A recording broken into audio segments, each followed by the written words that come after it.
King City, this meeting of the King City City Council at 6:03 on December 20th, 2023. Mike, can you please do roll call? Here. Here. Here.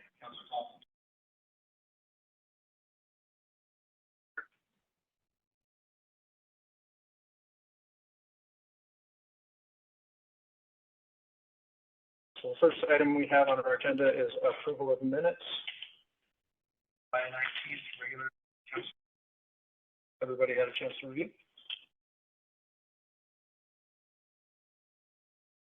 Commentary, or I can take a motion.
Motion to approve the minutes as amendments.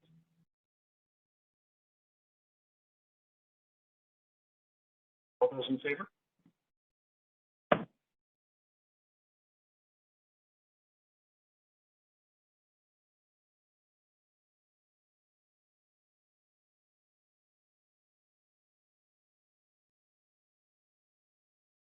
So we will move on to open forum. At this time, the council will be happy to receive your comments pertaining to items on the agenda, with the exception of public hearings for which testimony will be received and conducted in the proper form and manner at the time of the hearing, including questions, suggestions, complaints, and items for the future. Each person's time will be limited to 3 minutes. Providing our residents with an open forum to make public comment is vital to our democratic process and ensures that every voice in our community has an opportunity to be heard at each council meeting. Please be advised that all participants, in person or Zoom, are expected to conduct themselves respectfully and professionally.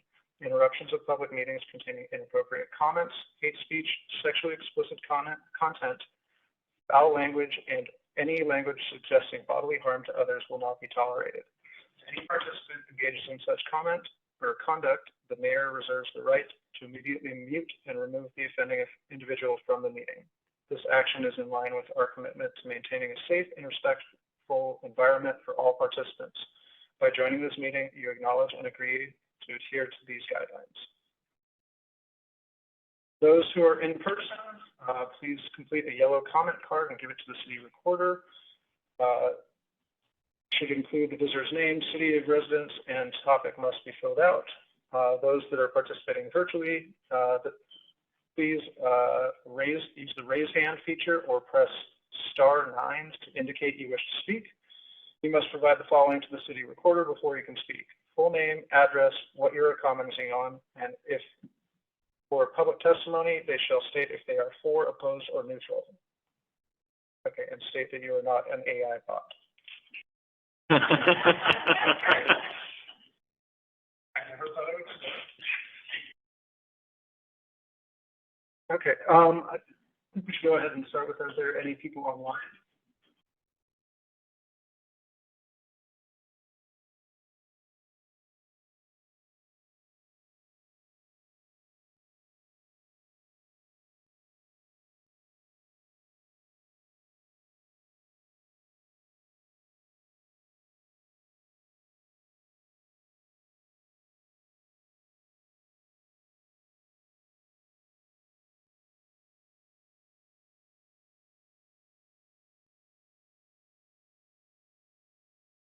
public hearing portion will be specifically related to the ordinances that are being discussed during that period. Public comment will be separate. Okay.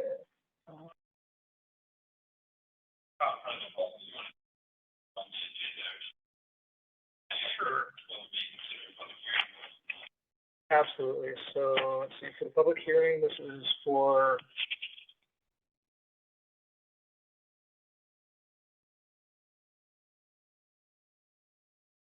the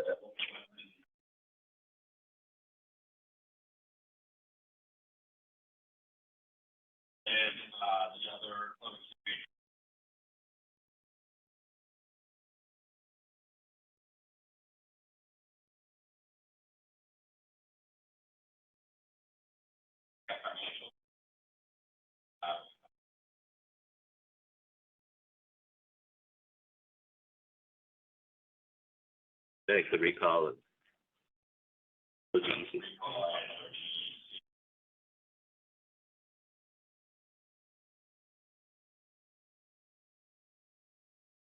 Thank you. So first I have on this list is Jan Tyson. Would you like to come up and?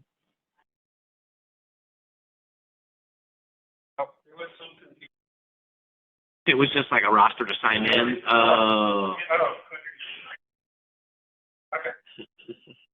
Okay, sure. Randy Olson. My comments were on the resolution. Okay. Yep.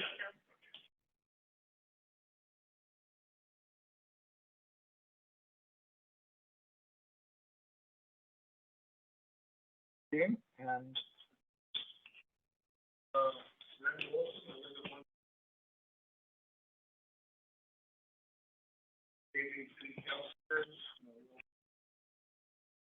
After carefully reading resolution 2023-14, that is written document false and misleading, not adequately address the concerns. Urge you not to support the resolution until it can be properly amended. Vote no.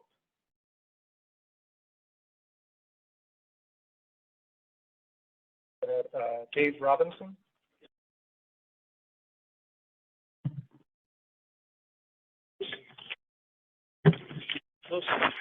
Hi, my name's Dave Robinson. I live at 14180 Southwest River Lane.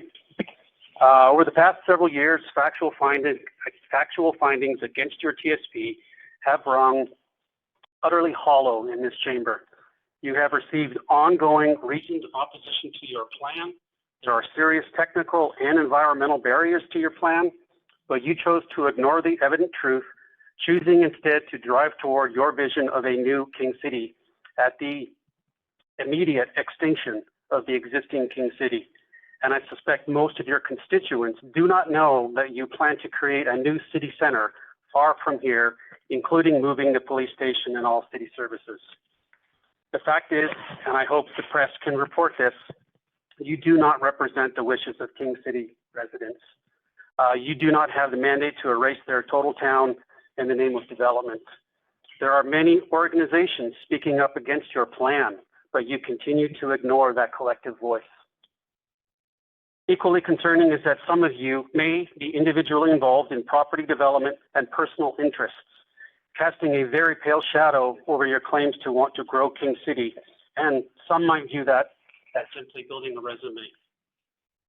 Those of us who have provided public input over the past few years are frustrated that we are granted 3 minutes to speak, then we sit down and watch you defer to the city manager or city attorney who are granted unlimited time to rebut our statements and offer their contradictory opinions. We believe some of those are inaccurate and misleading, but we are never afforded the opportunity to counter. Your insistence on planning an extension to Fisher Road is the primary contentious item in the TSP and master plan. The fact remains that Kingston Terrace can be achieved without extending Fisher Road. You just refuse to listen to anyone who opposes it, thinking that they have their own interests. In summary, your continued rejection of public input, environmental stewardship, and common sense planning has led to a pending recall election. I had hoped you would reconsider your current version of the TSB, but instead you are doubling down with a resolution to continue as planned, continuing to drive your personal agendas against the will of all local residents. I ask that you say no to the resolution. Thank you.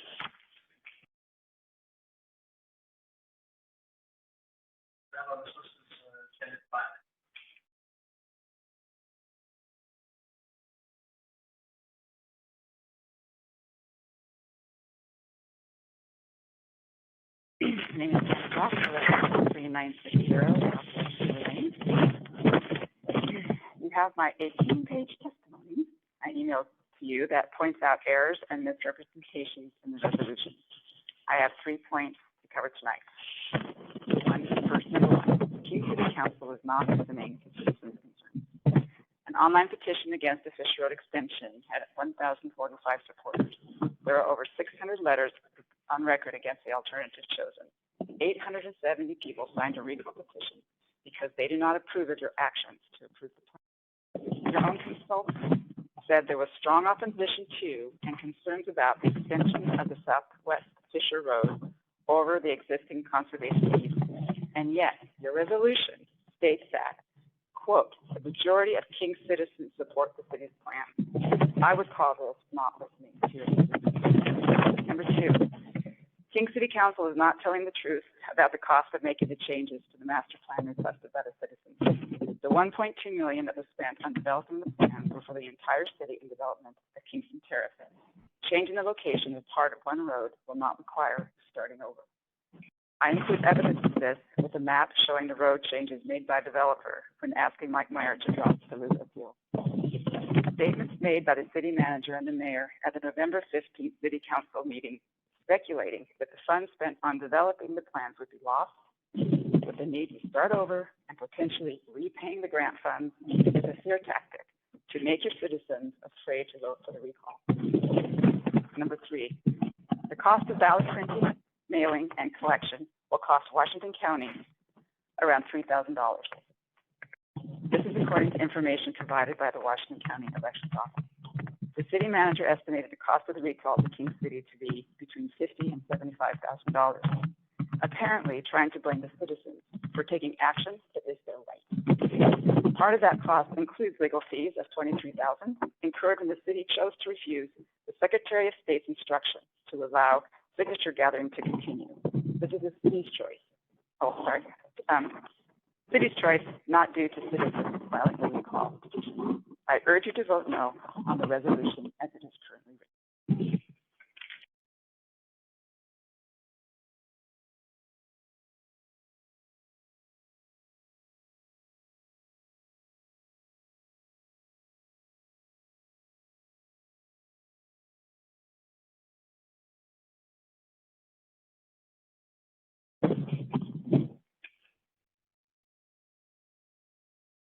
Good evening, everybody. I also have some comments about,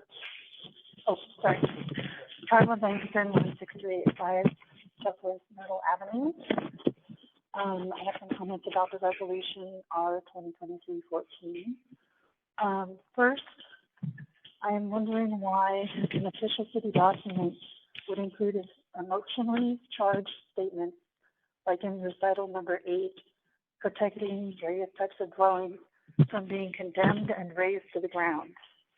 This appears to be exaggerated to manipulate the emotion of citizens as it's redundant after using the word condemnation itself.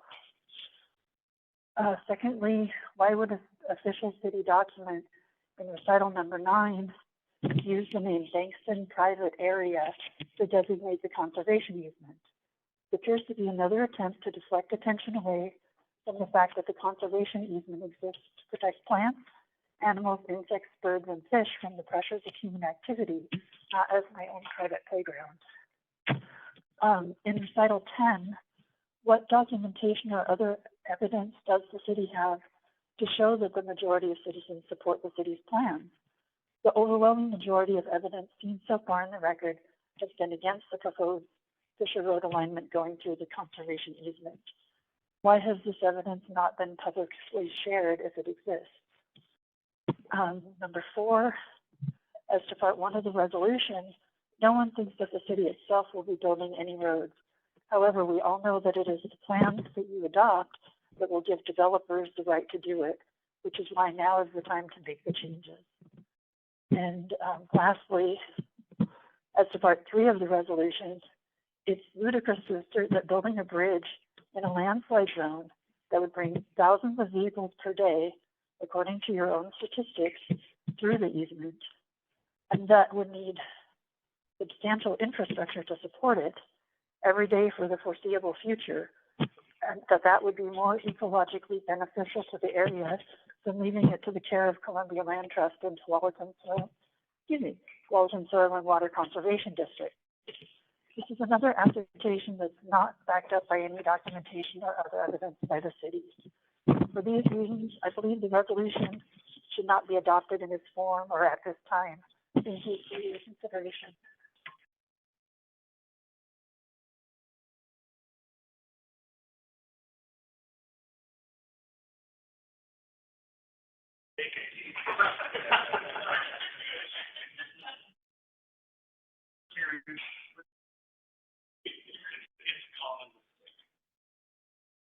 I know it's a telemarketer. I get it on the phone. I'm Dean Blair, Dean with an E, 13960 Southwest River Lane. I'd like to begin by stating my hope that the public input tonight results in a decision to revisit, amend, or revise the current resolution before passing it. This is a difficult, complicated situation and requires hard work to get it right. I do appreciate your willingness to listen with open minds. Since I only have 3 minutes, I'm only going to bring up one minor issue that should be edited in the final resolution. Resolution refers to the Bankston private easement area. During the workshop on December 11th, the term Bankston private easement was used by Mr. Weston multiple times when responding to councilors' questions.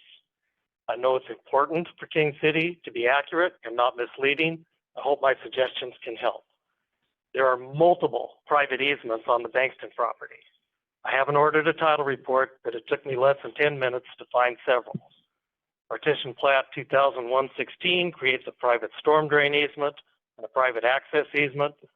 Document 2009-110967, Washington Book of Records, creates a private access easement. To simply use the term Bankston private easement is ambiguous at best. A little less than best, and this could be just me, but the phrase Bankston private easement was used so many times I was left with the impression that it was a carefully chosen phrase designed to leave the impression that the conservation easement is insignificant with no benefits to the public, and building a road through it is really no big deal. Anyway, a few of my suggestions.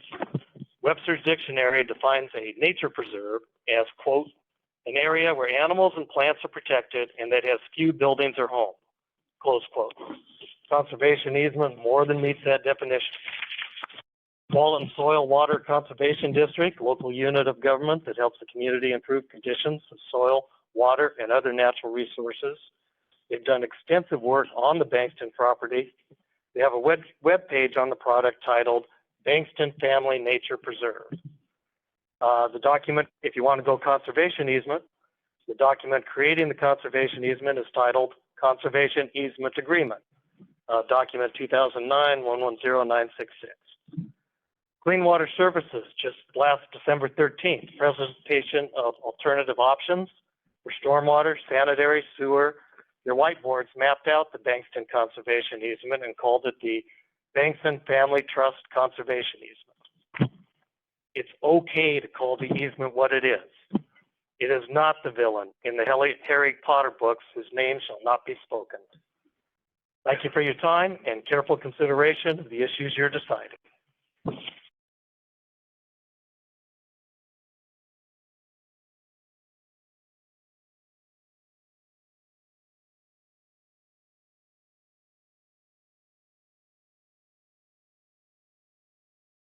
Hello, Council. My name is Glenn Fee. My address is 3205 Northeast 75th Avenue. I'm speaking as Executive Director of Tualatin Riverkeepers. I'm here to speak on behalf of our 600 members, including a few dozen who live here in King City. Like others, I'm here to address the proposed resolution this evening concerning the transportation system plan. The resolution states that the plan has been reviewed by no less than 3 traffic engineering firms, which I assume means 3, and multiple land use planners and developers who have deemed the currently adopted plan to be the best solution.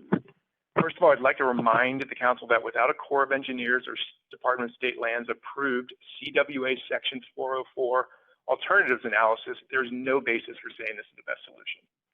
In the October 2022 East-West Circulation Alternatives Analysis Report, which was prepared by 6 firms, and I assume that encompasses many of those referenced in the resolution tonight.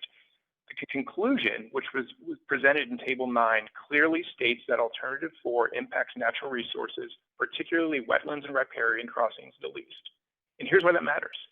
Let's go back to the Alternatives Analysis Report. The report states that Alternative 2, which you've chosen, may be adjusted for environmental concerns. But that doesn't actually matter. Waters are not a balancing act. Under the Clean Water Act, you have to clearly demonstrate that an upland alternative is not available. Going back to Section 404, and I quote, there must be an attempt to avoid impacts rather than compensate for them. In this case, that upland alternative, Alternative 4, is the one that avoids impacts rather than adjusting or compensating. Not too late to make the right choice. Thank you.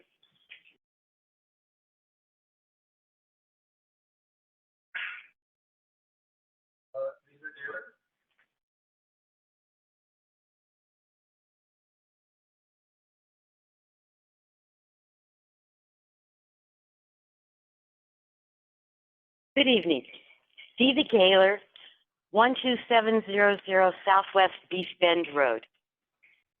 I'm here tonight to support the City Council and to support the decisions they've made and do the job that we elected them to do in last November for 4 of them and the others 2 years before that. 5 years ago, the urban growth boundary was approved by Metro. Part of the process is to have a transportation plan. The city hired engineers. There was concerns. They did take it back to the engineers. They hired the best professionals they had. They took their advice. They spent more money than they had originally planned because the city did take it back to engineers and had it re-looked at. All those suggestions were put in, and the engineers, who I'm an engineering school dropout, I transferred to business. So I don't think there are too many engineers in the room except for Smart, who's been on the council for a long time. And I support his intelligence, his background, and his dedication. They're all volunteers, and I would like everyone to stand behind, and I am speaking for the silent majority, for the 4,000 people that didn't sign the petition. And nobody else is here to counter that I'm not speaking for them, and I think I have a few other people to support me. Thank you, City Council, and I hope to work with you for the full term of your elected, what we elected you to. Thank you.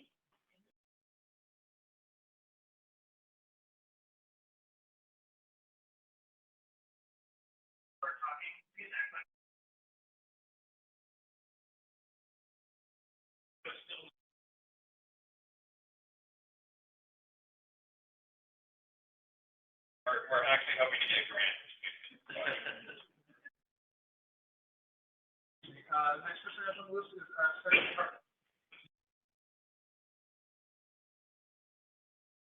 Hello, I'm Stephanie Hartman. I am at 17431 Southwest Montague Way in King City. And I do apologize because I literally just came from the Nutcracker and hightailed myself back here so that I could be here to show my support for you guys, for all of you, for Mayor Fender. I have something written up here. So I grew up here in Oregon. I remember King City, and I knew it as like the retirement community. There is no way I would ever purchase a home in King City for my family because it was a retirement community.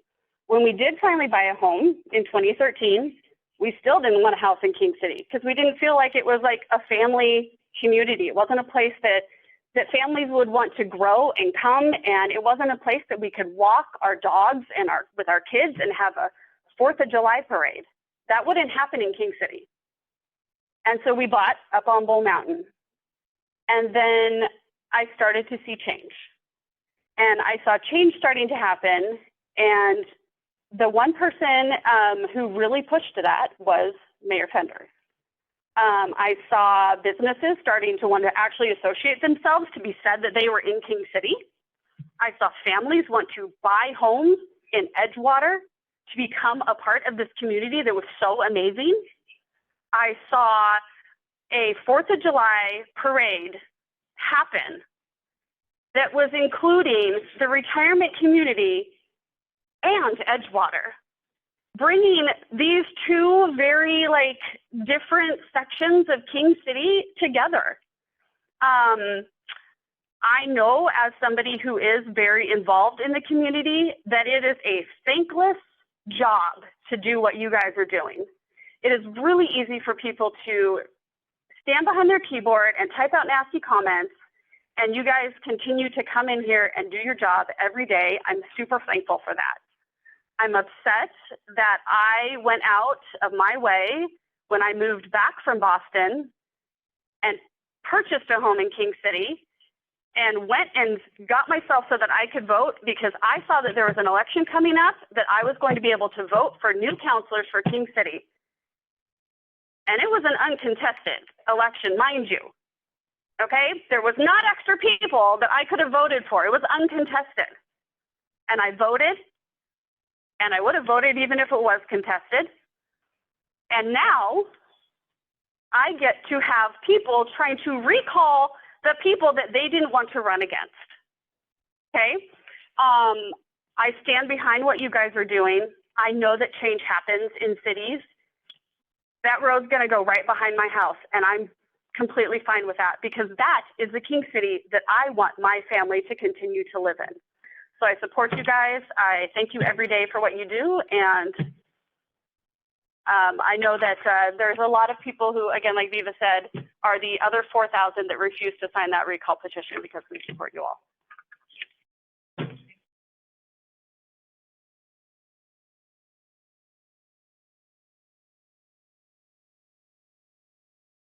You know, it's close to Christmas time. I thought people do that. I'm James Reinders, 14175 Southwest River Lane. There have been a lot of comments here with very exacting detail that I hope is useful to you. I wanted to take a little different tack. I wanted to talk about one of the biggest concerns I think that people looking for this recall have expressed, which is a feeling there isn't a building of trust, that when we come and speak at these forums the last few years, that you're hearing us. And that could be a communication gap. It could be, honestly, that you're not listening, but that feeling is there. So I thought I'd give you some examples, because I think there's a real opportunity for City Council to leave an impression on the community that you're looking to figure out how to make things happen when people are having issues, challenges. Now, some of us, including myself, come from a neighboring community that's been there since 1948, before King City, called Rivermead. It has a park. It has a nature preserve. You've called the nature preserve, as was pointed out, easement. It's a nature preserve. It's a private nature preserve. In the finest tradition of this country, you know, a lot of the redwoods in California were saved by people putting private lands into reserves like that to try to stop development, destruction of the redwoods. That easement is home to beaver, otter, eagles, deer. It is exactly the sort of riparian zone that across the river, the federal government's spending lots of money trying to restore one that was destroyed by farming over the years. But this is one that hasn't been destroyed yet. You put a road through it on your plan. Lots of people said you don't have to. There's a feeling you're hiding behind experts. I'll talk to that in a moment. Also, you put a line right through a park owned by that community. we've been referred to as outsiders. We're in the area that you plan to annex. We come to the public hearing. We don't get to vote for you or vote against you. It turns out we found a lot of kindred spirits in King City that have concerns you're not listening as well. I remember being at a forum in the last few months when someone had an impassioned plea about the traffic on Fisher Road, about its speeding. You know, all you have to do is drive down Fisher Road at 25 miles an hour a few times. You're going to get some road rage people behind you. So, but the comment was you can't do anything about it because it's Washington County's road. You could ask Washington County. You take money from Washington County to fund your police efforts, to do some policing for them. You could say, how do we make this happen, as opposed to saying, we don't know how to do it. So a lot of the, so I encourage you to reconsider your resolution, not vote for it as is. It has a lot of things in it that are misleading or show you're not listening, as opposed to we're listening, help us figure out how to do this together.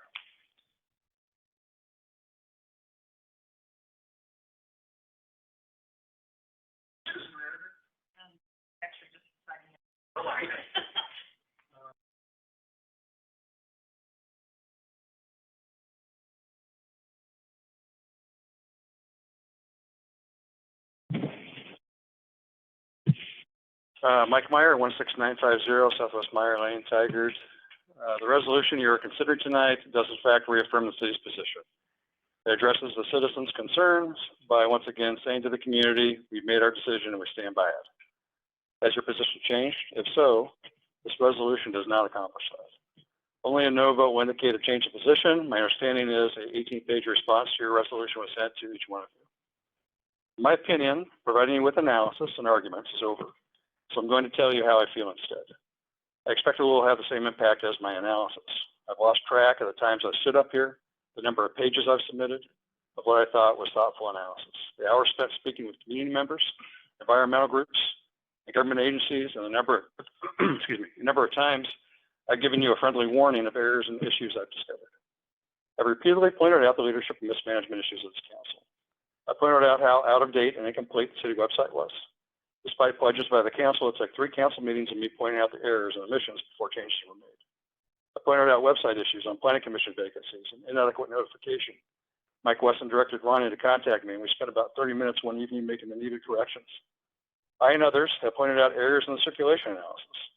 One blatant error that comes to mind pointed to the bias of the study. Stated alternative 2 provided the most direct route to schools. It was removed. There were 2 right turn lanes at Fisher and 99W in the projected 24 intersection data. This was an attempt to make those intersection numbers improve, but there was no projected improvement at Beefin and 99W. I pointed out to Mike Weston how 2 right turn lanes didn't make sense when 2 left turn lanes would provide the best functional improvement. He independently made that change at one of the hearings. This is a very small sample size, but an illustration of elementary errors by your experts. After the OGEC rules were introduced to me, I suggested OGEC training for the city, and it didn't happen. I suggested LOC training that had been promised months before the hearings, and that wasn't followed up on until it was too late. I provided 30 pages of written testimony to the Planning Commission. I when asked when they'd have a chance to review it, Weston said, take a few minutes. Wanted to wrap it up in a day, even though 3 days had been allocated. Conflict of interest violations, quorum rule violations, municipal code violations, public meetings law violations, inappropriate application of ex parte contacts, a commitment to transparency and integrity that was blatantly and intentionally ignored, and comments by 2 mayors that alienated the community. For the past 5 years, I've had a front row seat on how the city operates. Too much control and influence by one individual is reckless and represent our government. I've been a witness to the control, manipulation, lies, and misleading information, and it's truly shocking how a group of individuals charged with representing their constituents can lose sight of the shared community values and common sense. When I recycle the tiniest scrap of paper or plan my errands to be efficient, I think I'm making a difference. Every governing body, no matter its size, needs to balance human need with environmental impact. There is no balance here. Not a single environmental group has given you one sentence of endorsement. Using access to recreation and the concept that a collector road through a nature preserve will somehow provide benefits are not protection. Many of you scoff at the term nature preserve as if it's a trademarked name, meaning U.S. National Park. Okay, my watch will pick it up from there. Yeah.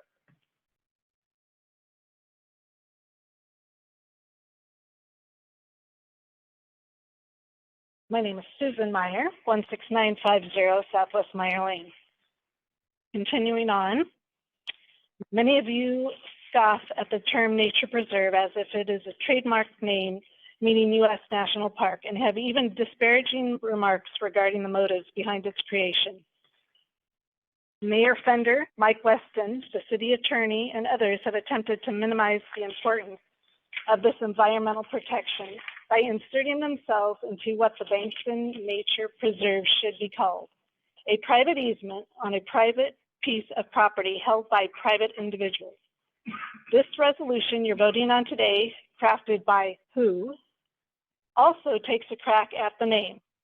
There have been so many examples of manipulation and attempts to control the narratives that we have kept a list, and it's expensive.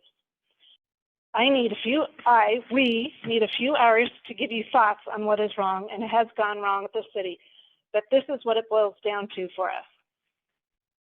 A small city government with one individual that has too much influence as a result of a disengaged governing body giving too much deference. You may not agree with this, but just listening to your deliberations and the questions that you ask tells the story. Leadership and accountability rests with you, the people seated in front of me, not the seats to my right.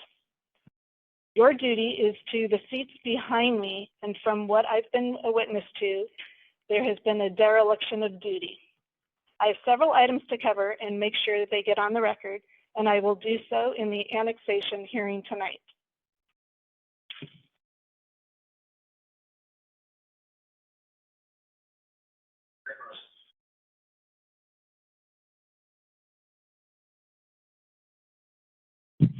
Greg Russell, 14100 Southwest River Lane in Tigard.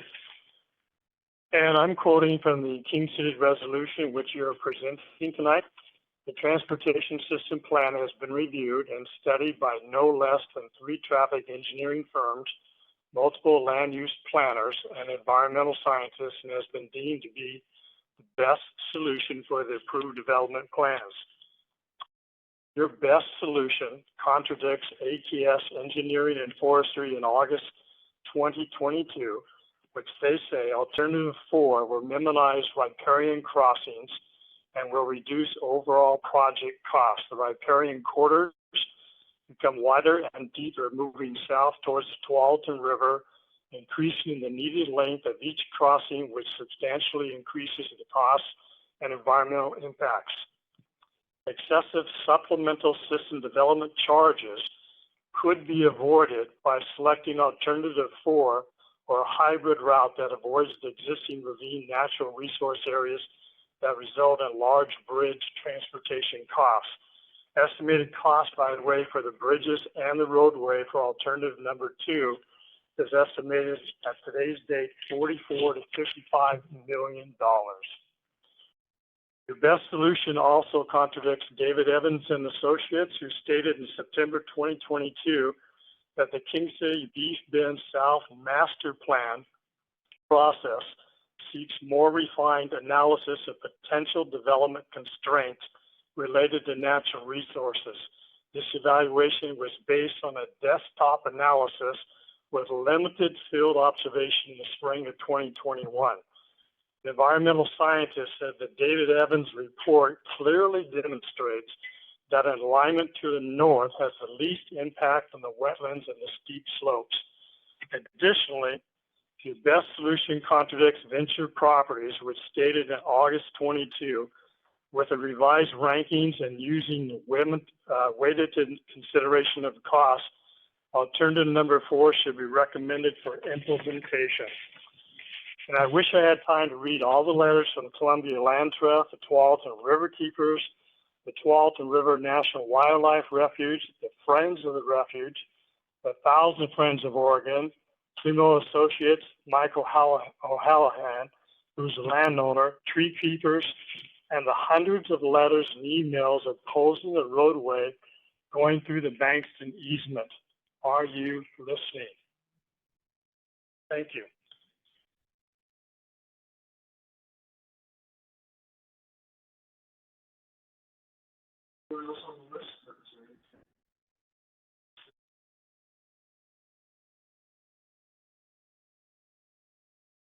I don't have anything prepared, but, I'm Susan Meredith. I live at 14175 Southwest River Lane. And, I just kind of wanted to build on some of the stuff that was just being said. And so, first off, I do want to acknowledge you, thank you, all of you, for serving this. I agree it can be a thankless job. This is a tough decision. I don't think that there is a right answer that's going to make everybody happy. I really wanted to drill into this concept of best, what is the best recommendation. And I remember at a meeting sometime last year, and I asked the council, what was the criteria you gave to the experts, right? What type of weighting, what type of priority did you give to the experts? And the answer I heard was basically none. We had all of these questions, they were kind of weighted equally. So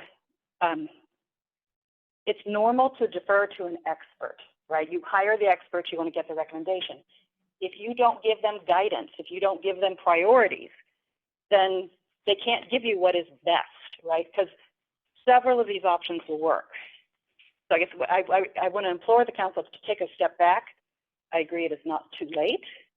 Think about what the priorities you have, what the priorities your people in the city have, and then go back and reweigh the decisions here. And so I also ask not to sign the resolution today, and just kind of build on that. It's not too late. I know everybody has the right intentions to do the right thing. So, thank you.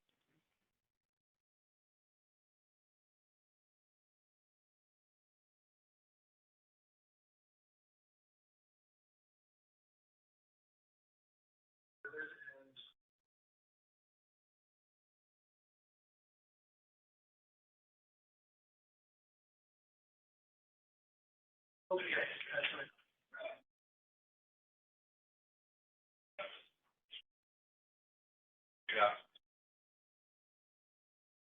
So, you received a statement in open forum from Alicia Jane.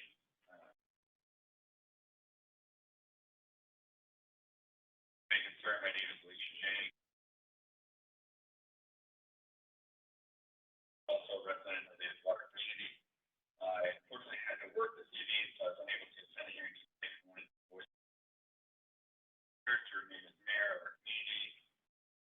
All mayors have seen, check. And football is a small resource hard to not only attend meeting events, but also be for president. And goes to the other email. There was this 17-page. No, I have one from.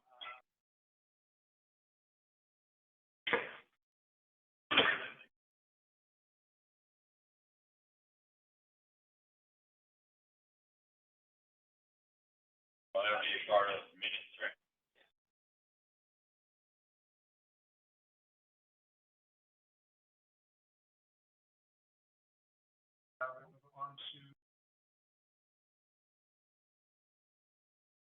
Oh, there was one comment.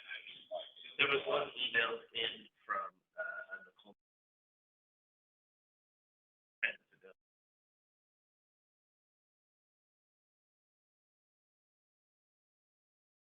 The supplement is that she worked there.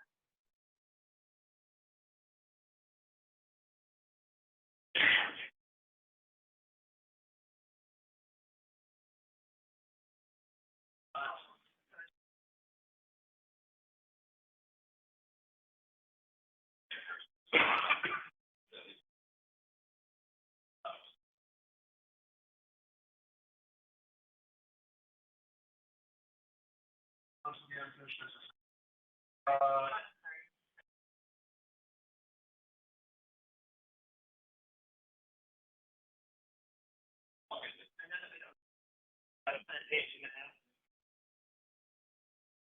And send it to me.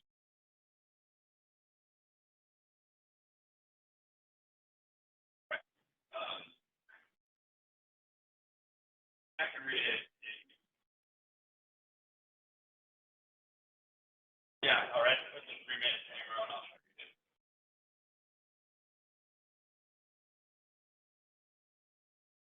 Yes, all right, so hello, we have been, sorry. Hello, we've been residents in King City.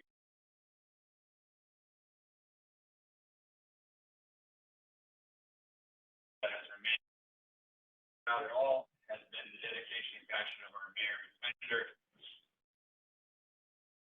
Our mayor, Ms. Bender, has for our community, for anyone who has lived in the area, whether it be a few months or many years, they can undoubtedly agree that every single community event that is put on, Ms. Bender is not only there with joy and excitement, it's showing support towards our youth year after year at the school events, including the jogathons, streets, walk-over rides, school events, end-of-year events, and more. Seniors, all the events, and helping them. It's always seen not only as just a smiling, caring face, but genuinely enjoying talking with community members and supporting small businesses. For our second 4th of July here, all the community members have gathered at the roundabout waiting for community parade. Something that had happened in the past and one did not happen. The person who had originally organized it had moved out of the community for that year. Ms. Bender and many others who were also part of King City helped succeed our community all together. Parade turned into a wonderful annual event that brings people from all over to experience. Bridge the gap between the seniors and our youth, brought them together to a commitment parade and event, including small business vendors, also Ms. Bender, way to come together. Also thanks to your ability to have it's under the Lifeguard Foundation. Another example of our newest generation. I'm able to combat Marine. I also know how much Ms. Bender has done, not only in our community veterans, but also statewide. It's unmatched. She has spent countless hours in different avenues to help veterans, our local heroes, and law enforcement. Helping others is part of who she is. Her public acts alone, it is very apparent she has always had the best interests of the mayor is heavy.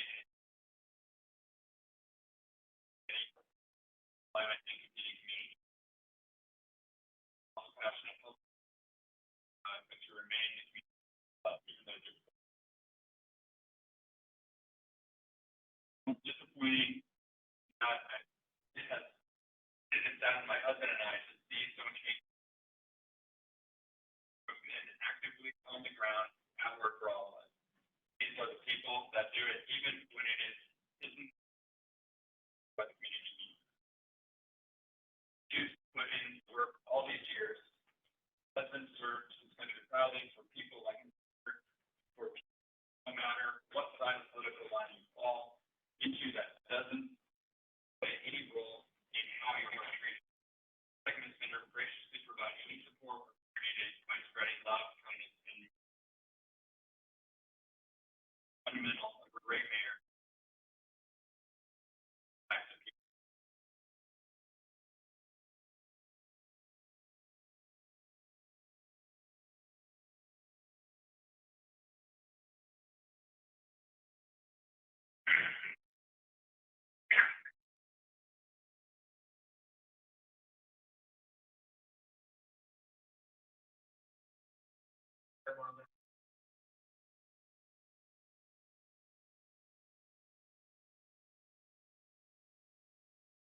I think the updates that we have is we've received 5 petitions.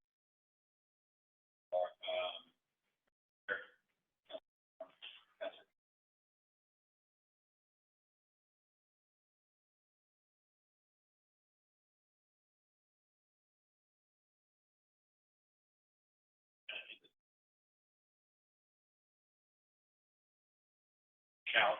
The deadline for, Councilman Nelson is December 18th. So, that petition is currently off the table. The other 5 are still on.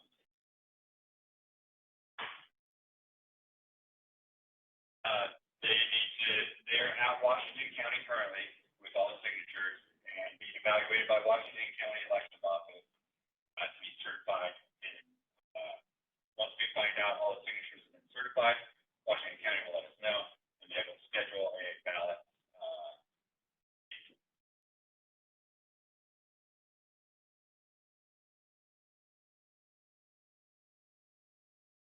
My understanding is about 30 days to validate signatures, and then I think 35 days after that for ballot type. Calendar dates. I think it's calendar dates. So I mean, what you're looking at is probably sometime in January. We'll get and then that puts a potential election date sometime in February.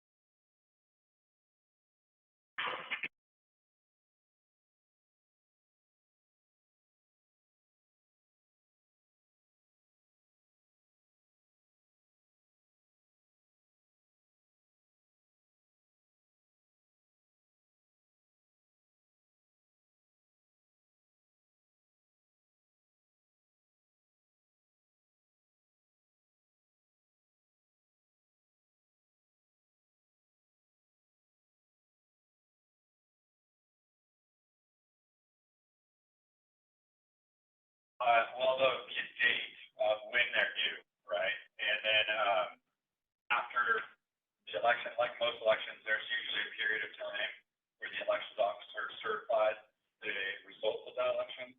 And once the results have been certified, that's like the final day. Once we receive them, that'll be the final day. If it is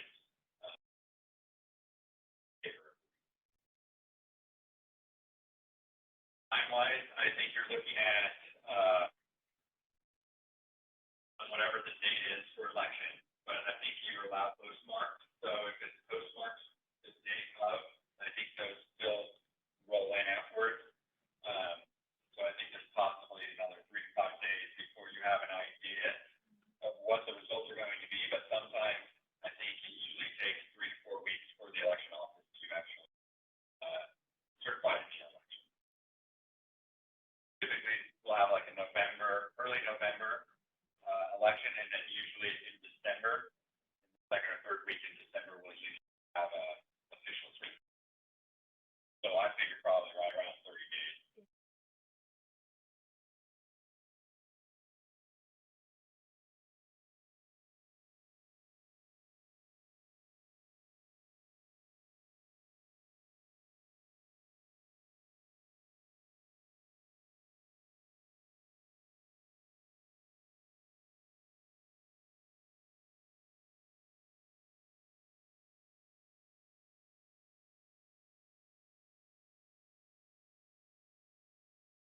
About 20 days. It's just like it's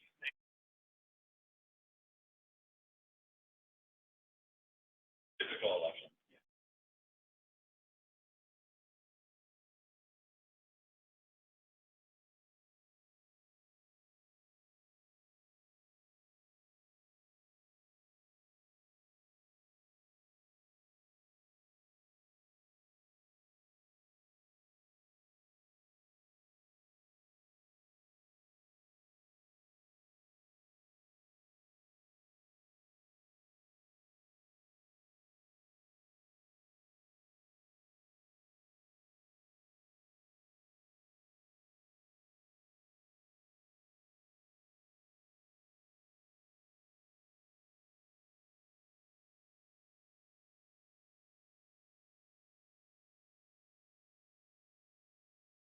So you can do, if you're talking about a voter pamphlet or something to that effect, you can do a voter pamphlet, but they usually don't do them on a recall.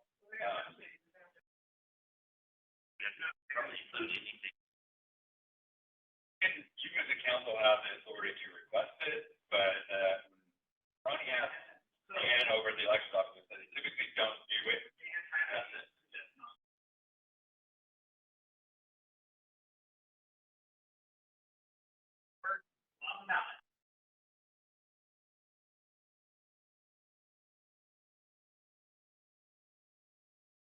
It's gonna be all on one ballot. Yes.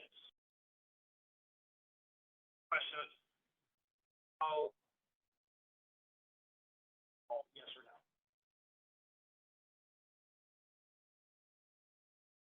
The petitioner argument on one and then the counter argument on the other, and at the bottom of yes. That's how it would look. Don't know what a, packet would, like a, voter's manual do, other than besides that, anyways, I don't know what, isn't the limit 200 words on the voter pamphlet as well? So you're getting this, words, but my understanding is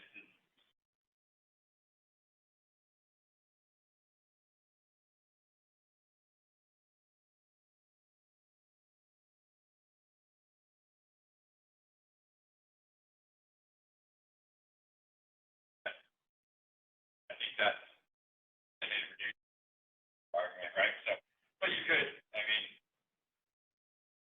arguments could be any.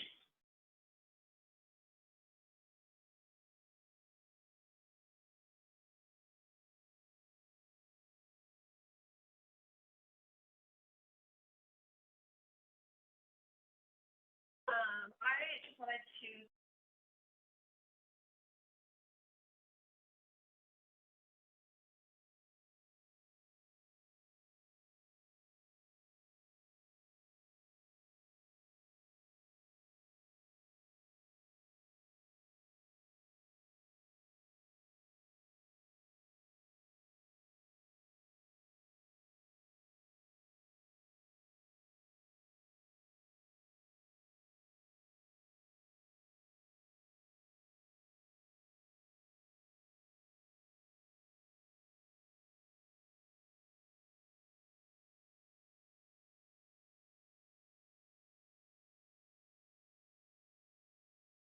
Or I haven't heard anything from OGEC on this.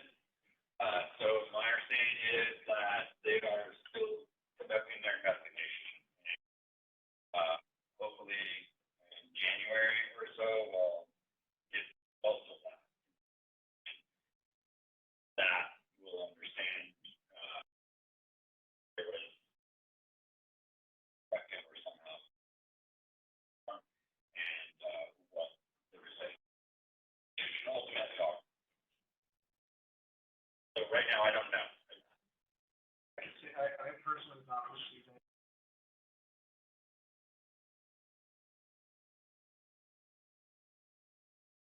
I mean, ultimately, as the city, we're kind of out of this loop. We're just monitoring on the back end and finding out. We probably find out after you all find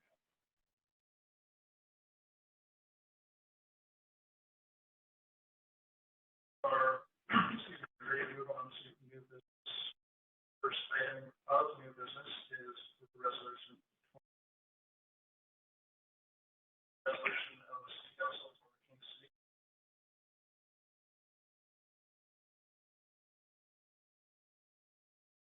Master plan.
Why don't we just do it by reading? Resolution number R 2023-14, a resolution of the City Council for King City, addressing citizen concerns and reaffirming the city's position in regards to the transportation system plan and master plan for the Kingston Terrace planning area.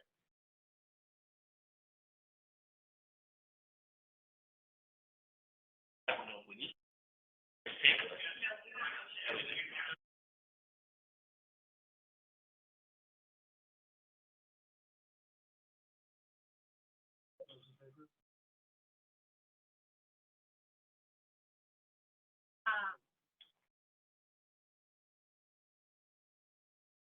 I would like to table this because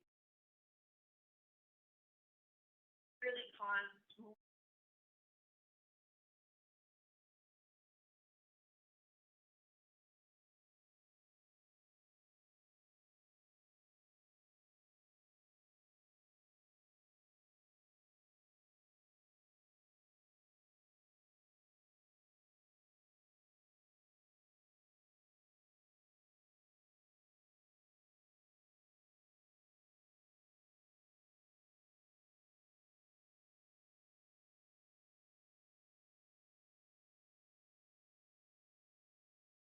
I think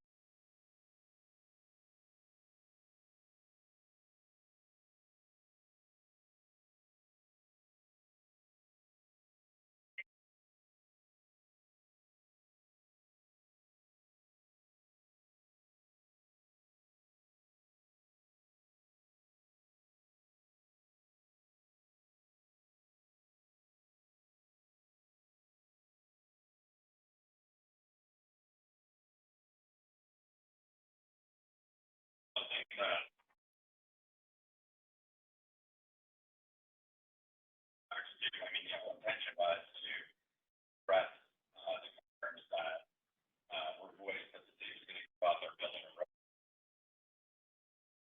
development. So we put that in there. We stated the facts of why we had to do the transportation and what the transportation budget is in the transportation system plan and how those impacts are played out. That was the whole intention of this bill. So, our attorney from the state, they just restating everything that's already out there as fact evidence and everything else. So why even do it? And the answer was in response to some concern that we were damaging the Tualatin River, or that Mission Road was going to be a 5-lane highway, or whatever the rumors that circulated back to us. And we wanted to point out specifics that Mission Road isn't changing in the current lane. Width isn't changing. It's one way east, one way west, right? And all this is just reiterating the facts in the transportation system plan that go forward, and it also allows for deviation. It reiterates the deviation clause that's in, just basically reaffirming the options that the transportation. So if we're not changing ordinance, changing laws around changing it. All this is reiterates our position. Not going to go out there and build a road. That developer triggered that we're not going out and that circulate back to us that people are like, why are you doing this?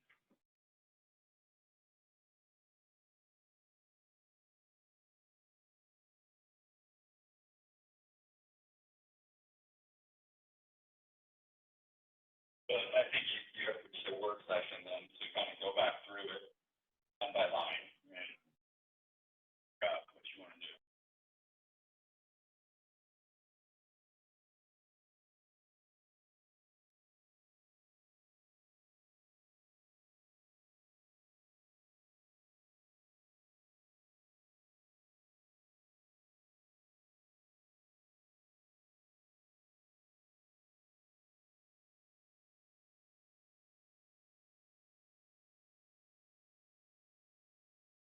Yes, yeah, I mean, basically, I was. But it's your word, our Yeah, the words in here were not, I was asked across also to kind of identify certain areas. The points in the transportation system plan that were of concern when we were, other information search. So that's why we identified nature of what the extension of the road would look like. We think that there's variances in mediating plan that allow you to technically hit that Bankton easement area if you decided to take that option. It also explains that you still have to go through all the permitting that you would have to go through for any sort of development. So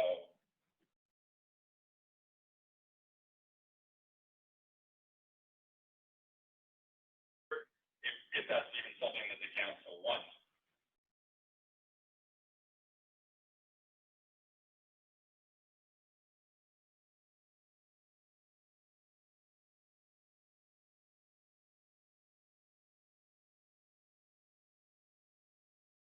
There are some concerns.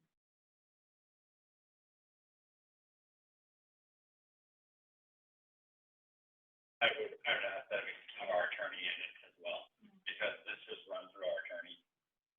So I would just ask that the attorney was there.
Point of clarification, are we tabling it to a work session?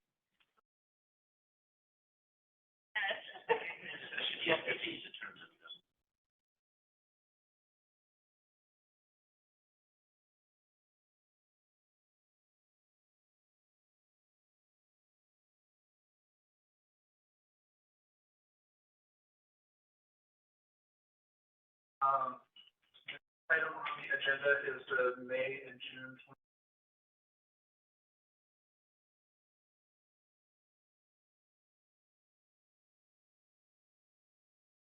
I apologize for the delay here. We had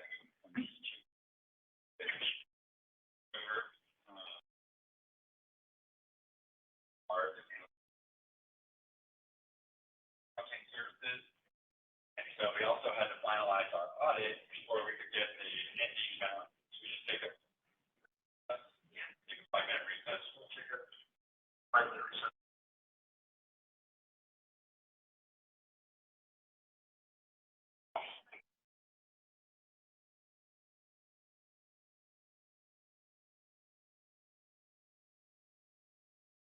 What we have financial audit, and then we have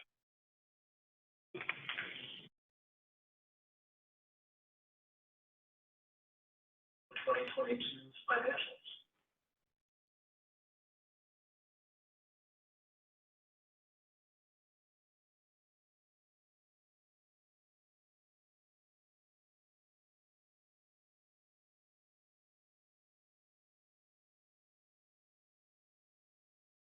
Start of revenues, May of 2022. Our target here is about 91% of expected budget at this point in time. See that number on the far right. The top portion is our revenues for year to date. Bottom portion would be our expenditures. Ideally, we budget conservatively. Our objective is to underestimate what our revenues are and overestimate what our expenditures are. Generally, this produces a situation where we have a built-in cushion as part of our plan. So as you go through what our expenditures are, the target again in May is about 91%. As far as expenditures are well under that number. Section of our general services piece. What you'll also notice in fiscal year 22 or 21-22 is we had a large capital outlay that got transferred over per our accountant. At this time, it was Mike Marr. So that's going to reflect, I believe, later in the audit when we get there, and we'll dive into that as a capital asset swap and feed through. So we ended up dropping off, I think it was like $9 million in assets that we removed from our bottom line.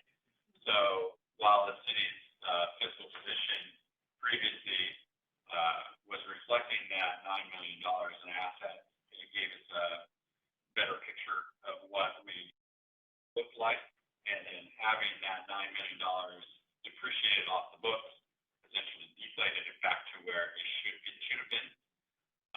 So now you're kind of getting more picture of what those financials will look like. Some other things that you may have recognized, balance sheet, and with that is that our capital assets are being now depreciated. All right here. So our bottom line on what our net figures were, we had a reserve of about $2 million in reserves.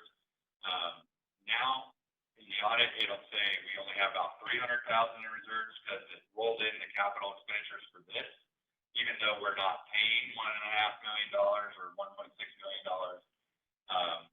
immediately out of the books. It was taken out, and it'll be depreciated, so you'll see the bottom line figure slowly increase. So we went from having a reserve of about $2.2 million to a reserve of like $300,000 or $400,000 because it takes the entire value of this building out of that reserve, and then it'll be a reserve number build again at this building paid off.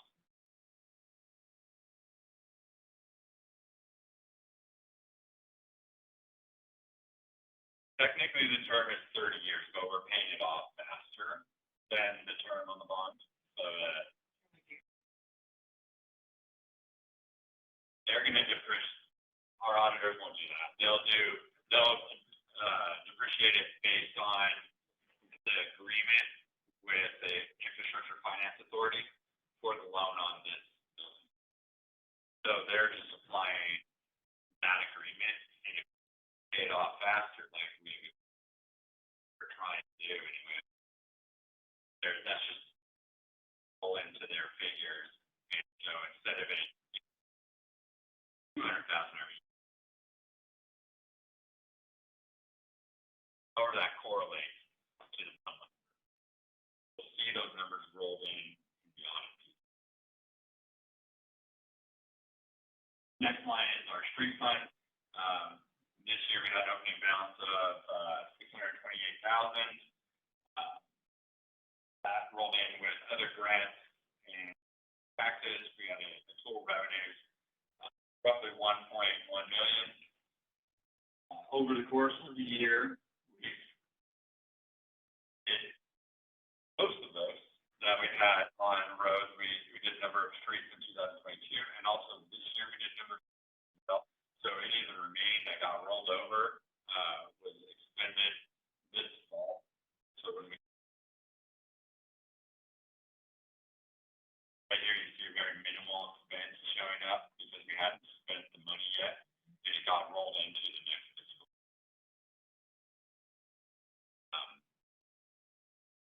But,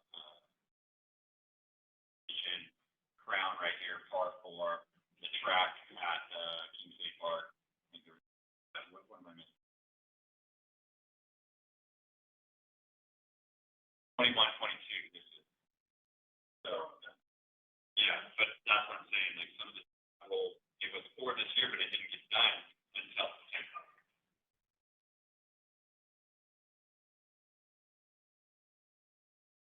Next one is our park development fund.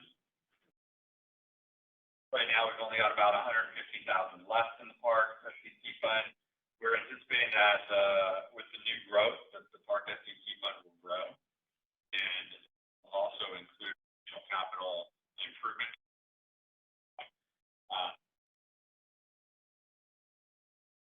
You all know that we used some of this for the track. We actually were able to get a Christmas tree fund from the Oregon State Legislature, thanks to Mayor Fender's work with Rep. Neron down at the state to get us $130,000 that we got awarded to put back into the park to do the track. That'll be showing up. We didn't have it until again.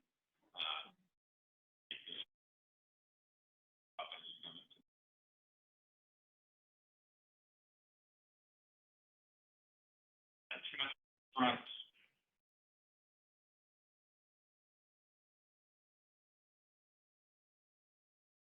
Transfer out basically goes into our reserves.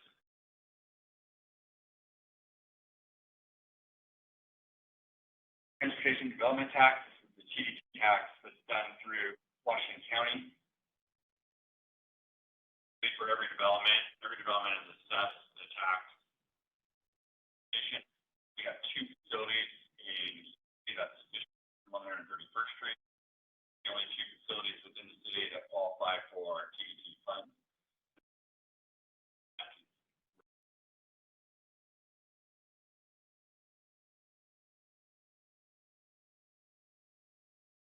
Next one is the ARPA. Today we still have about 279,000 left in it as of this, but I believe we spent a portion of that this year. Trail at West Side Trail segment.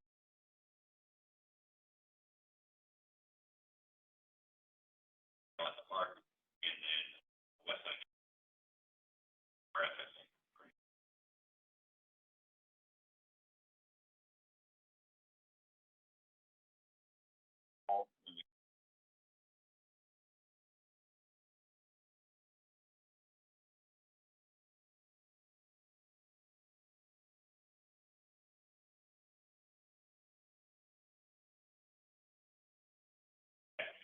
So the audit took a lot longer, and that was due to situations with our accountant getting my numbers because we switched systems. So before we're on QuickBooks, and in April of 2020, switched QuickBooks over to Excel. I needed them. So it took a long time to sort through those issues, software issues, and just now, about 3 months ago, got the final number on June of 22. Now, you're going to start seeing financials. Now the floodgates get broken, and we finally have what our ending balance was at the end of June 2022. Now you're going to see all the financials start flowing in from the left. Now we have that. So over the span of the next 4 months, you're probably going to see 12 months worth of financials be dropped in your lap.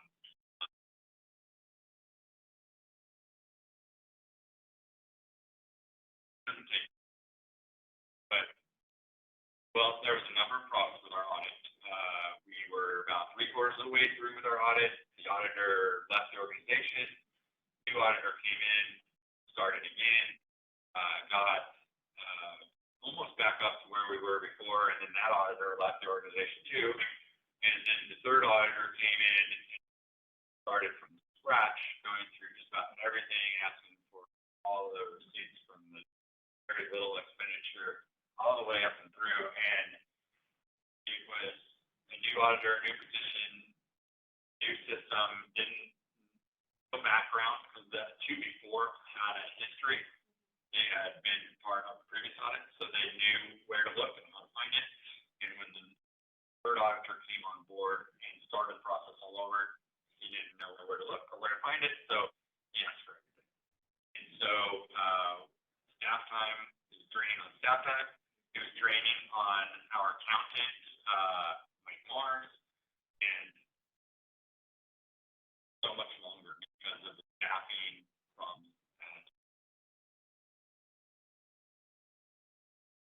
at the software swap, QuickBooks over to Cassell. It was a whole learning curve problem in here, and that's what I call a discussion.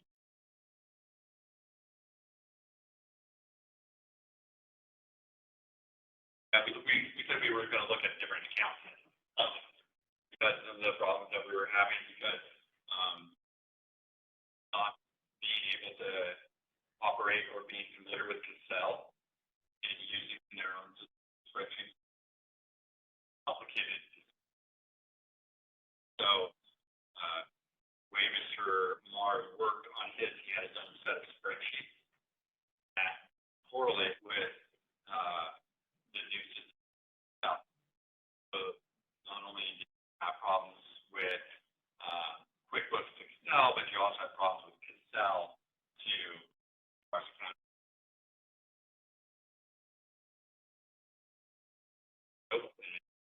It is a big hassle where numbers weren't lining up, things weren't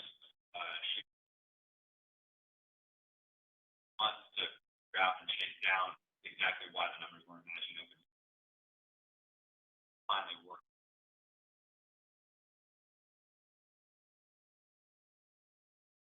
That was worked out.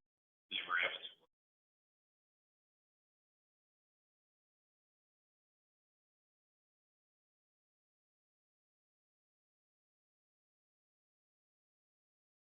Holly Rogers.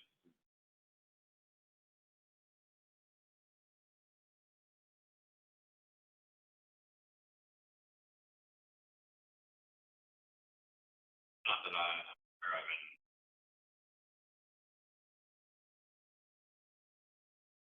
Never had this kind of problem. But we've always used QuickBooks before. And going to Cassell was supposed to address one of the audit issues. Right? So one of the audit concerns was that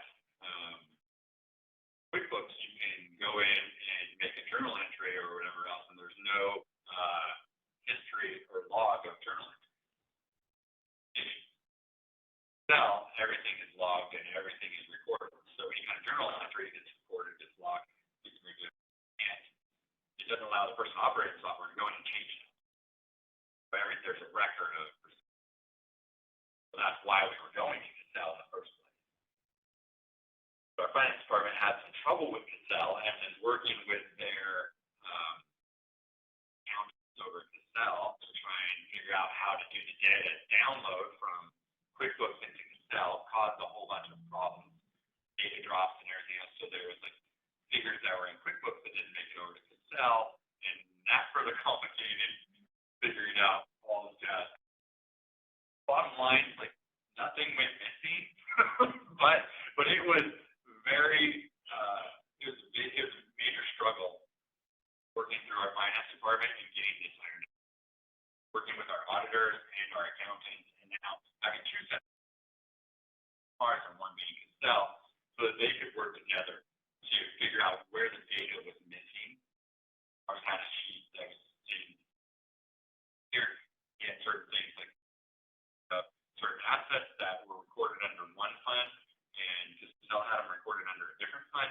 So like this number was $8 million off, and this number was $8 million off, but really it was just a matter that this got depreciated over here, so this $8 million was here, and it hadn't been depreciated. So then the bottom line on this one was $8 million more. The bottom line on this one. Now, where those spreadsheets are not a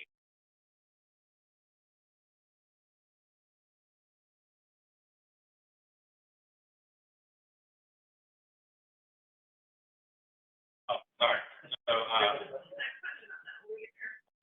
so this May financials or on June? Okay. Or on June. Okay, June. Right now, this is the end of fiscal year. Our objective is to be at 100%. See if I can.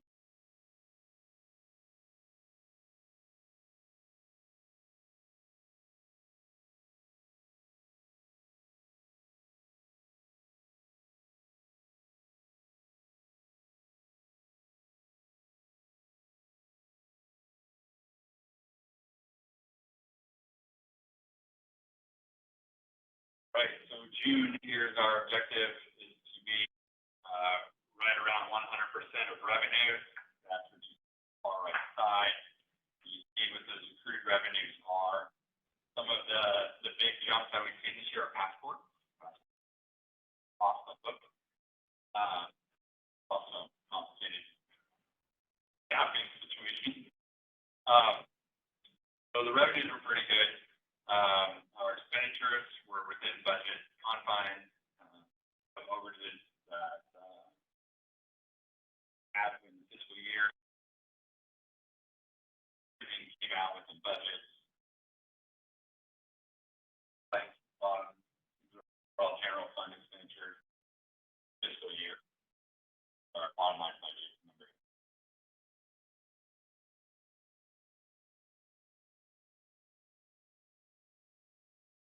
Balance for doubtful accounts. Oh yeah, yes, and we wrote off, if you recall, we wrote off a whole bunch, like millions of dollars, and that was one of the things that went back and forth between our accountant and the auditor. The auditor wanted it to be into something else according to accounting principles, and then the auditor was like, well, where did this money go? I mean, why isn't it being accounted for? And the accountant was like, well, we wrote those off as bad debt, and so they're no longer on the books. And the auditor was saying, well, those are revenues that should be accounted for, and so they had to go back and forth. And that was one of the issues along with the capital assets.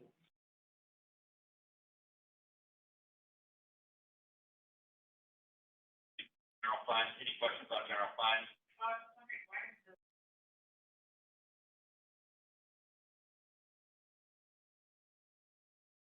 Revenues. Because we didn't move or have the grant revenues in by the time that this is. So certain things got pushed back, got delayed, and so those grant revenues that are projected, just try to project your best guess as we need.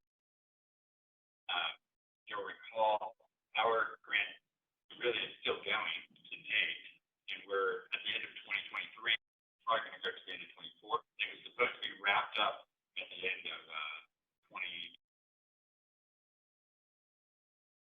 about a year behind.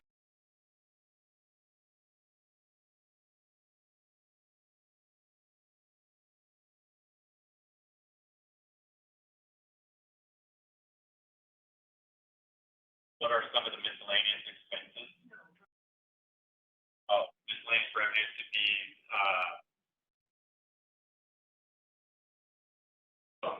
I don't think it's going to be traffic, because those are going to be horrifying, but there are going to be miscellaneous revenues such as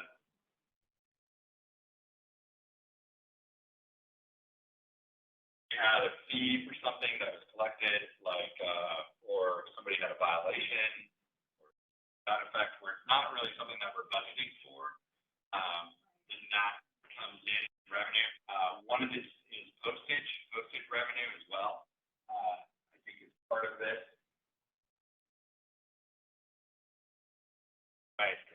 So postage revenues are going to come in there. Any sort of service fees that are initiated at the counter that are invested, those are all going to funnel into that.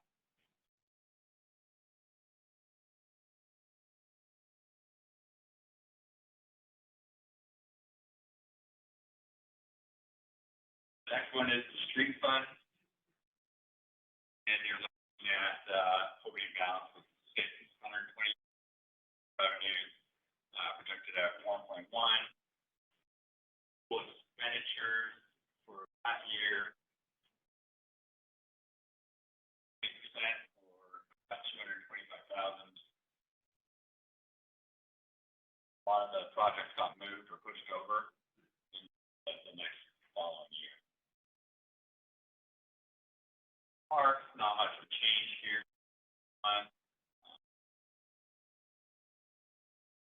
Here.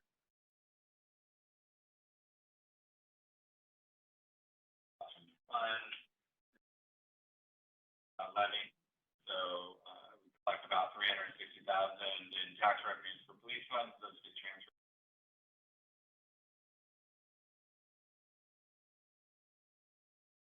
And the TDT fund, which nothing changes unless we do.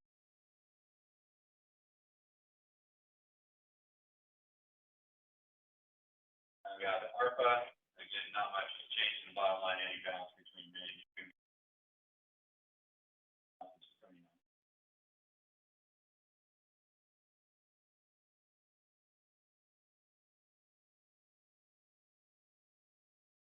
ARPA also had to be expended by 20.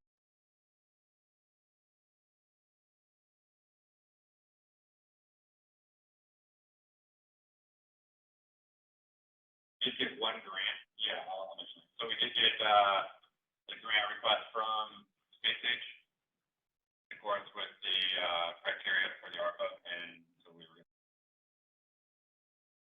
They're the only ones. Yeah, yeah, so, I mean, we had a grant fund of, total fund balance of 250,000 go to that purpose. Space Age was the only good, and so, sorry, I didn't announce that. I appreciate it. They actually submitted it this year, but it's like, they have, so we're paying it out. Yeah, it is new. Yeah, 2024.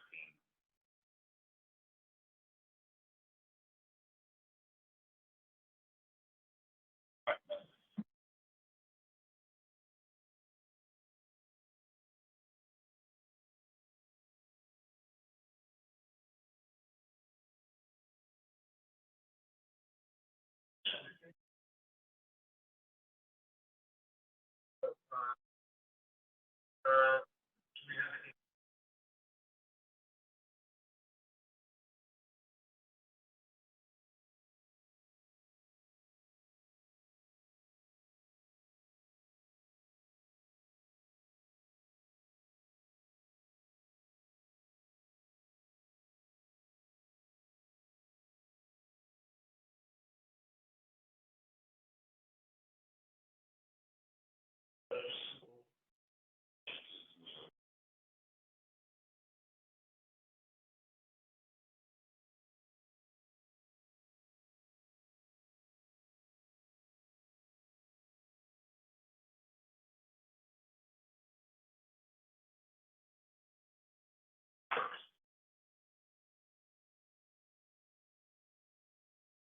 Audit is fine.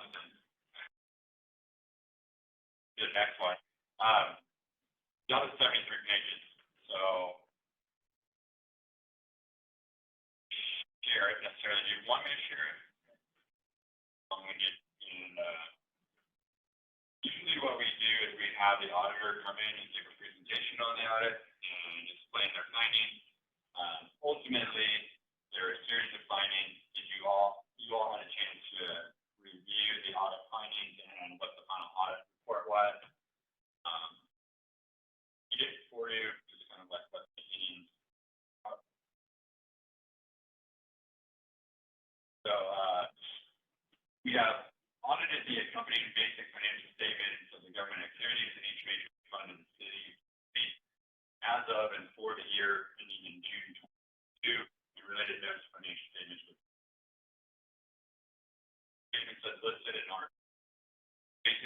statements referred to above present fairly in all material respects the respective financial position of government activity. Funds of the city as of June 2022, and their comparisons for major special revenue funds for a year ended in accordance with accounting principles generally accepted in the United States of America.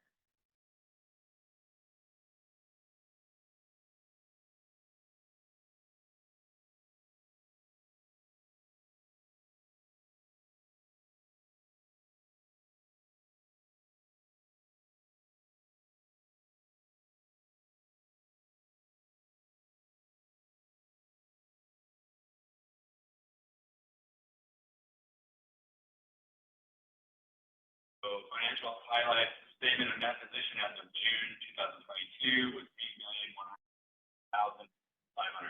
Activities in year ended June 30th, 2022 were $8,100,000. That is why the expenditures matched our revenues is because we put a portion of that into reserve.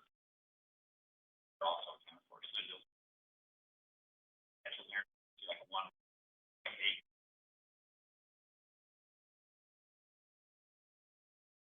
expenditures and revenue. Balance sheet government funds as of June 30th, 2022 were $5,797,390. Statement of revenues, expenditures, fund balances, government funds for the year ended June 30th, 2022. $4,030,709.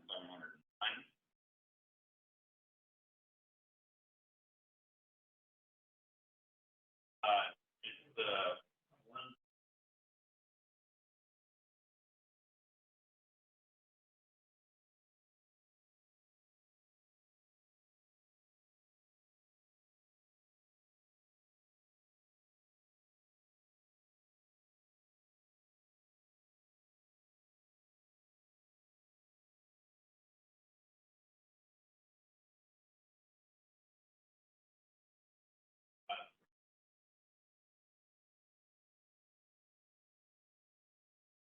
Yeah, going on to Roman numeral 7, budgetary highlights during the year. Actual revenues were less than budgetary estimates, and actual expenditures were less. The total net change for all governmental fund types during the year was $576,900,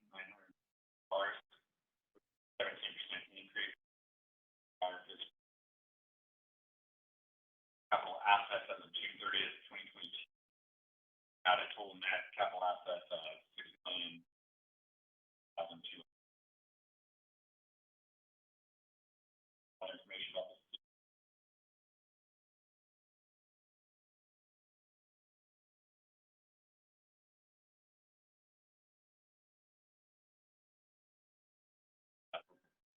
Provided to me. Some of it, you all were issued a private statement from the auditor on our net position, what risks are still out there.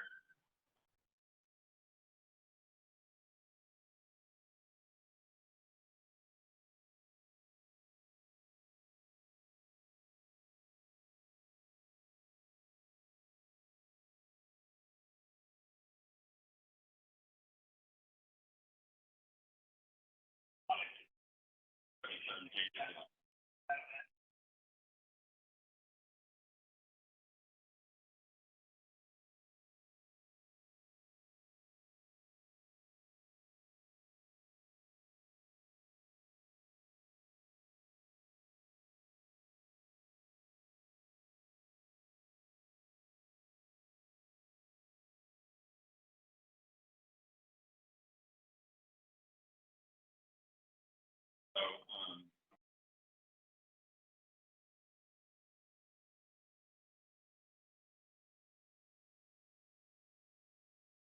also the audit are, you have the audit opinion letter, which I'll and the unmodified opinion of the modified cash basis, basic financial statement has been issued. Given a clean opinion reservation, no exceptions or issues requiring comment, except noted on page 46.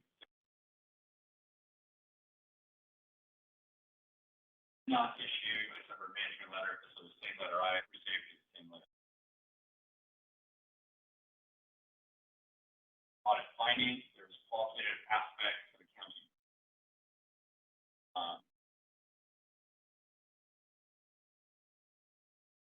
Capacity 7, okay. Difficulties encountered in performing audit,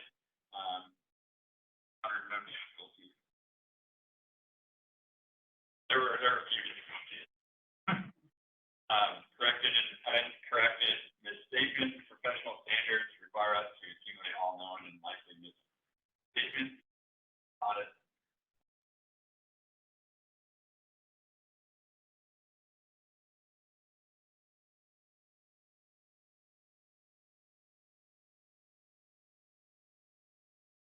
Misstatement.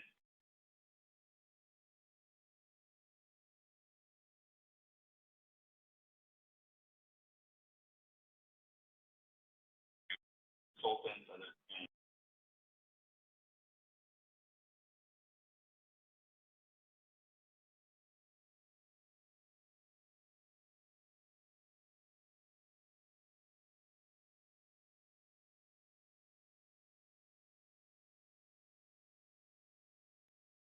Gatsby, so the Gatsby 91 debt obligation. For a note that they put on here, that has to do with the Oregon Public Utility Retirement Plan. So PERS, essentially.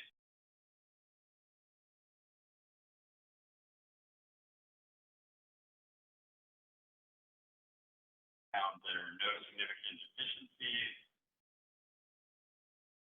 Recommendations are that the council articulate their monitoring practices and report in the minutes, such as financials. Segregations of duties. They recommend that we have additional separation. Have a larger staff. We can actually use that. As it is, we do the best that we can. Again, they put the note with QuickBooks because some of this was done in QuickBooks. We don't like QuickBooks.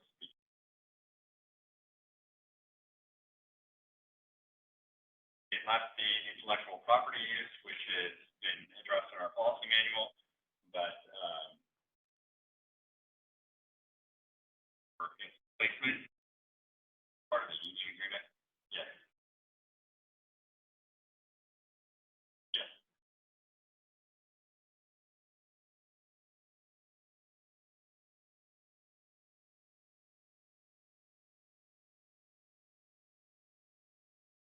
Well, I believe. I think QuickBooks maybe. I'm not familiar with it is. QuickBooks.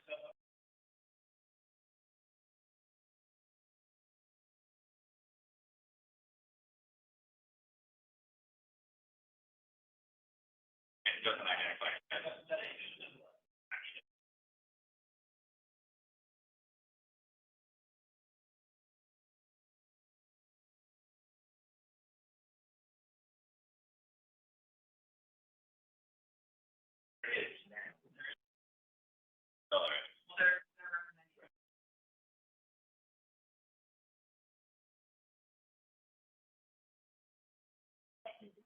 Because then we go back. Yes. Did during this fiscal year. So during this fiscal year, which was 21-22, we switched over. So it's referring back to prior to our switch in December and January, and then it took us multiple months of training and everything to get up to speed. And so for the months of January through April, we were functioning on two parallel platforms, QuickBooks and Excel, while we were migrating that data over.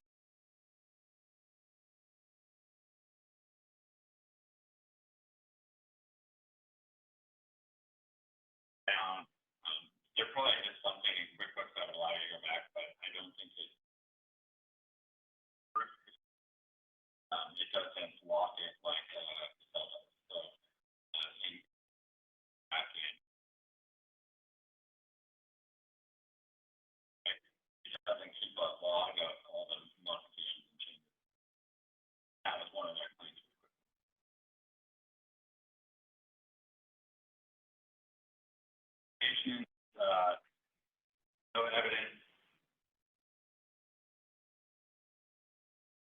reconciliation. Recommending all bank statements and bank reconciliation. Role they had, concerns to them that the non-exempt or the exempt employees,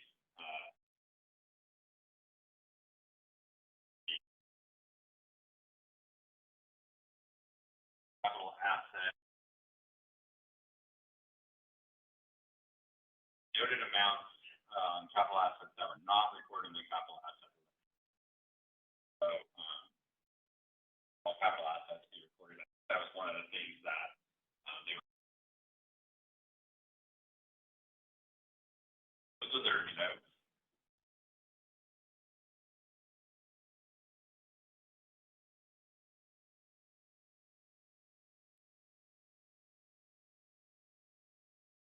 That were done at a time, like, yeah. They are done. They're done by our accountants. So our accountant, Mike Mars, one that's tasked with the bank reconciliation. So all of the expenditures, deposits, but everything goes to our accountant, and then it's supposed to reconcile it off of. Present to me. Barry comes in and meets with me. Getting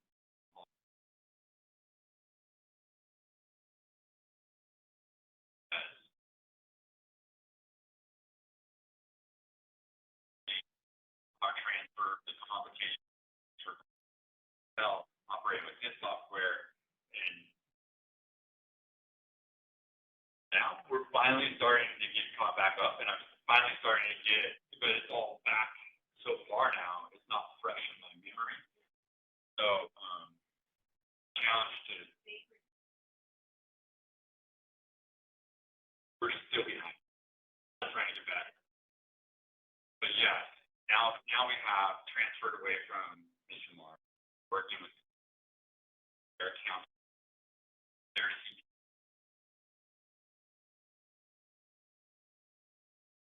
LCD operate.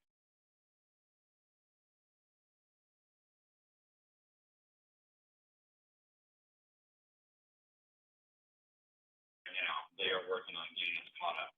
And so in the next months, you're going to all those are funneling through.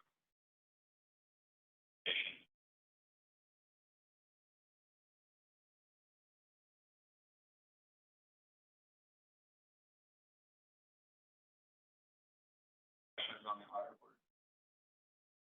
Chance to.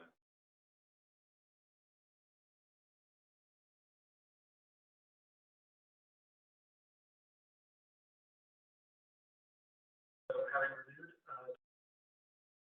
we'll have a motion.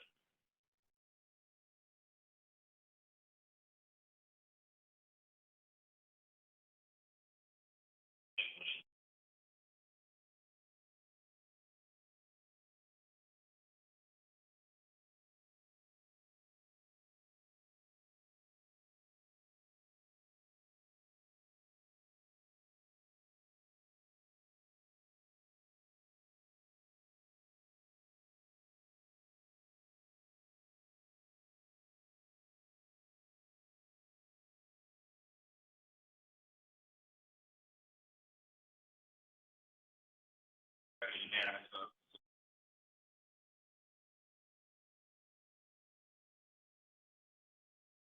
We're moving on.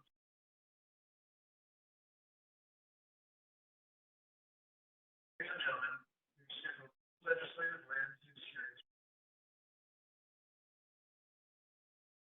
-09.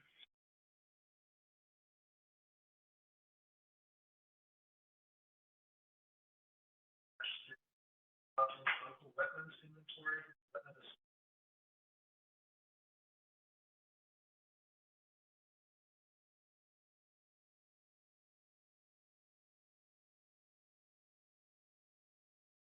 -08. -06. -0.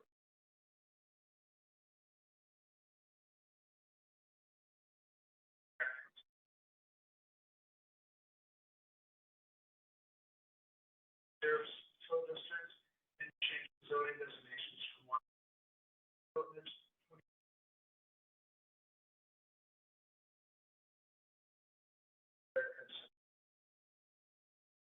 Hearing format for this proceeding is different than quasi-judicial land use. By testimony in the same. Participate in person, in writing or both. Yes, a copy of all written materials. They can be made part of the record of the proceeding. Grounds for an appeal of a legislative decision are contained in ORS Chapter 196. Following the staff report, we will be taking That Maxon here is going to be taking you through the application an inventory piece first, and then we'll transfer into the other piece. Hello, counselors, members of the public, thanks for coming out tonight.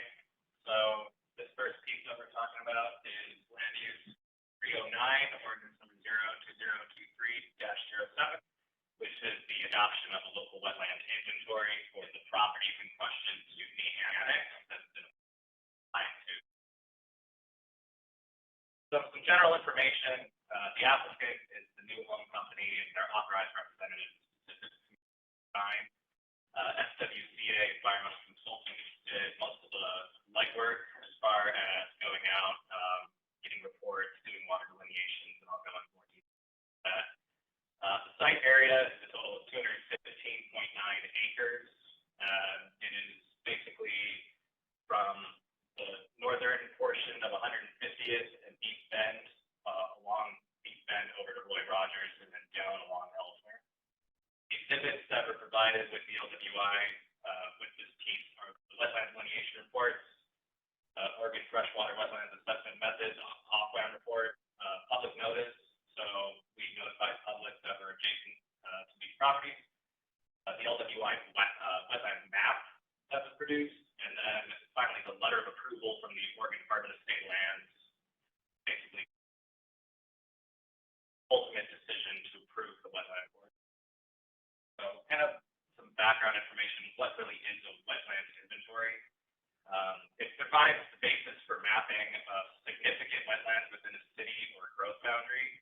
With the adoption of Goal 5 Safe Harbor that the city has done recently, with the projected growth and inclusion in the urban growth boundary, it is now imperative that for every piece of land that is annexed, have to provide a local wetland inventory, basically henceforth, and those will have to be updated periodically every 5 years. In this case, the wetland delineations report, which was approved progressively, but starting to be approved by the Department of State Lands back in April. Oregon Freshwater Assessment Method, which has also been identify local wetlands and create a 100-foot buffer around those wetlands, which basically gives the city more like regulatory jurisdiction, and so we can protect that wetland and develop it. Eventually, it'll be contributed to statewide wetland inventory, which is ran by them. So, a locally significant wetland, these are just some areas that I pulled off the OAR. They're not artificially created from uplands for stormwater management, mining, log ponds, quarries, things like that. They're not small, so they have to be larger than an acre. They're not like unintentional runoff, wastewater, farming, excess, cranberry production. I guess that's a big issue. They specifically pointed that out. Golf hazards, and not. It does meet the criteria of being diverse wildlife habitat, fish habitat, contains plant communities, increases the water quality function or hydrologic control function. It's less than a quarter mile from water body listed by DEQ. It meets certain quality standards identified in the wetland assessment method report, and it's inhabited by protected. All the criteria, but this is just kind of to give you an idea of why these are. It comes down to environmental factors, health of the wetland, and contribution. On a case, wetlands were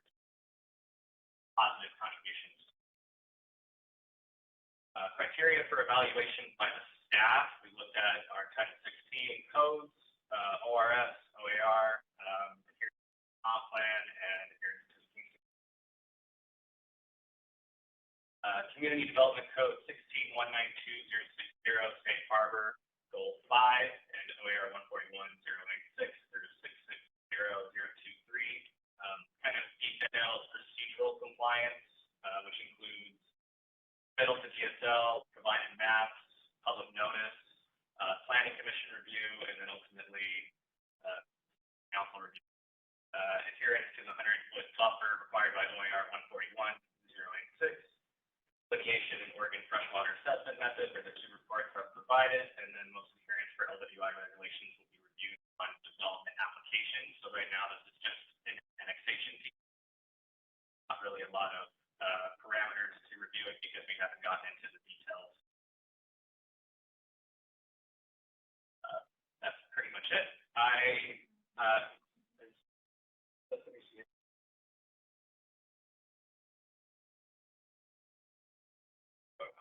The applicant will then go through this process.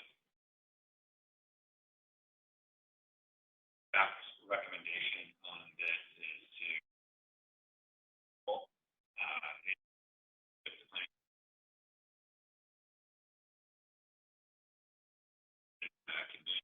the local wetland inventory, one it being the Department of State.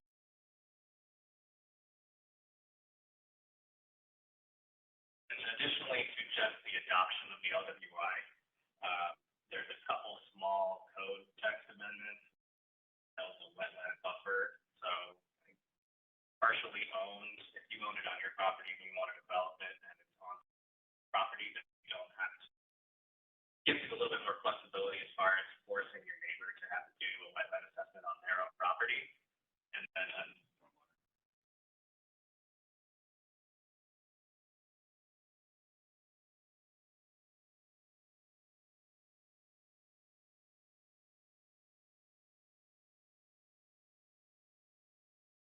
so the list map. Yeah. So the local wetland inventory is essentially a text amendment to our code, and it's adopted through a coastal development plan procedure. So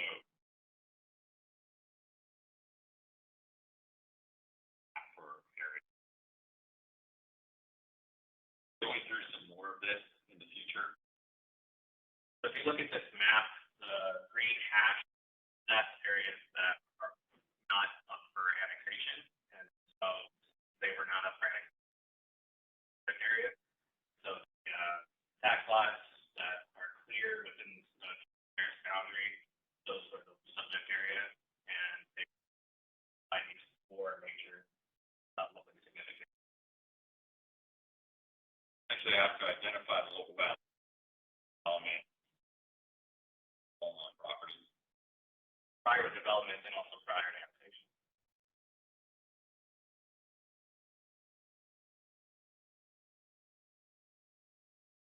But going through this process, identifying local inventory, satisfying elements necessary by really just going to be phase one of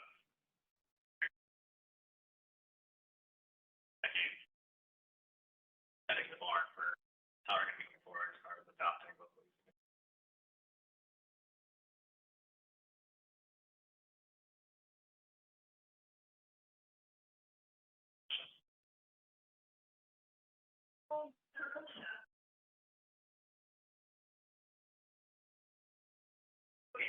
So all of this area is one.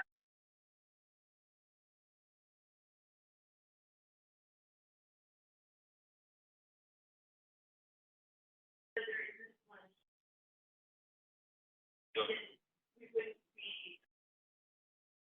Those are in the report. Like if anyone comes in and so the applicant conducted wetland delineations on all these properties. Wetland delineations identify where the wetlands are. There are wetlands in different areas, but they're not considered locally significant. So a developer who goes and develops those properties would still need to delineate those or work some methods for protection of them. That would be conducted through a permit through pharmacy.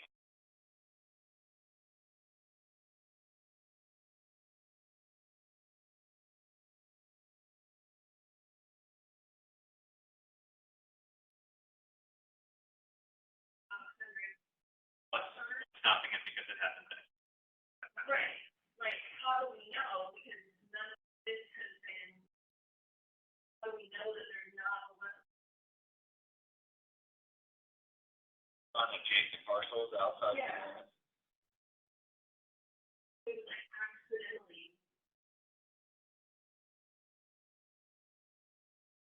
Well, we have natural resources identified in our comp plan. So we have a good idea of the boundaries of what are the riparian class 1s and 2s, or upland habitat A, B, and C are. Those are all identified in the master plan. So if you're near those areas, you're going to need it. And throw this out here, but you are an environmental scientist and you are investigating a site, and there's a wetland right over there. I don't think you're going to ignore that. You're going to recognize that and put that in your file. So, right. Well, it also requires Department of State Lands concurrence. So Department of State Lands also has to come out for the findings out there. And if something our service permit, so there's multiple Army Corps of Engineers, like the owner of the property is still required to go through the permitting process. Requires a wetland review. And if there's wetlands on the property or near the property, those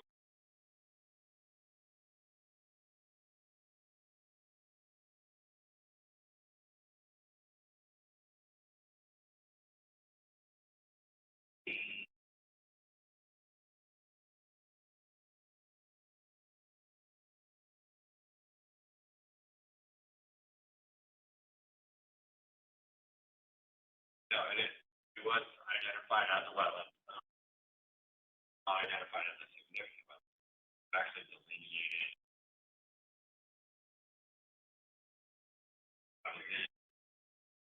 If that is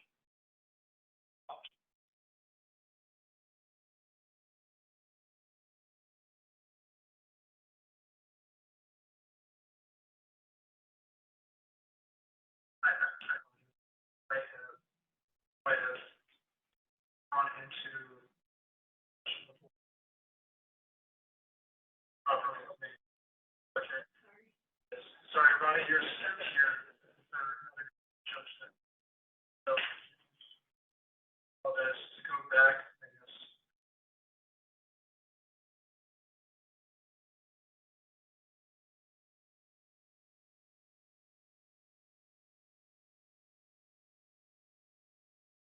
Yeah, sorry, we had on this, we're talking about the public testimony.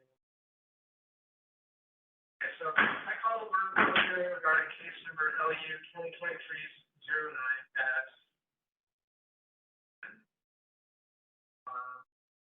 legislative hearings, so we do not follow strict ex parte disclosure requirements.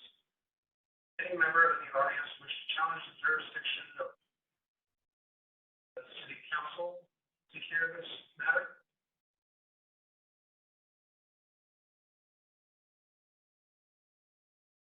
Any member of the council wish to disclose actual or potential conflict?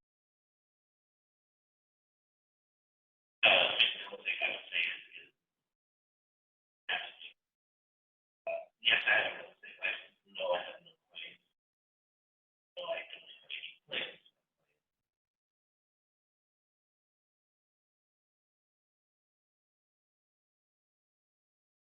Conflict, I don't have any clients that are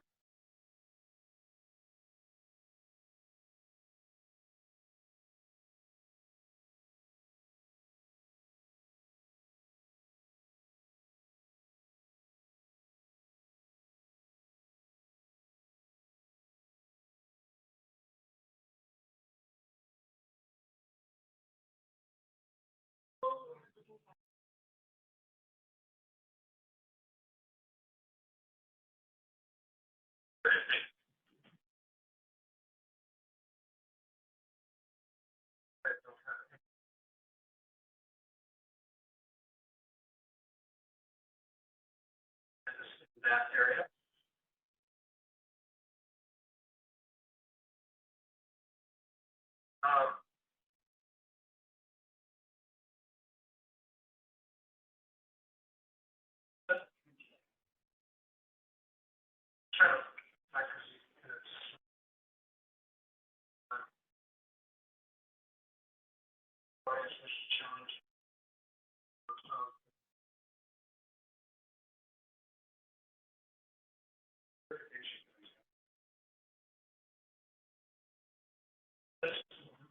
This is the quick 2023-09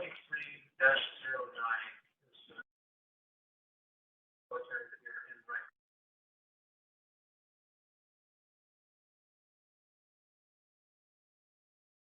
And, for all those wishing to testify, please be aware that if you fail to raise an issue in person or by letter today or to the planning commission, you will be unable to raise that issue at a subsequent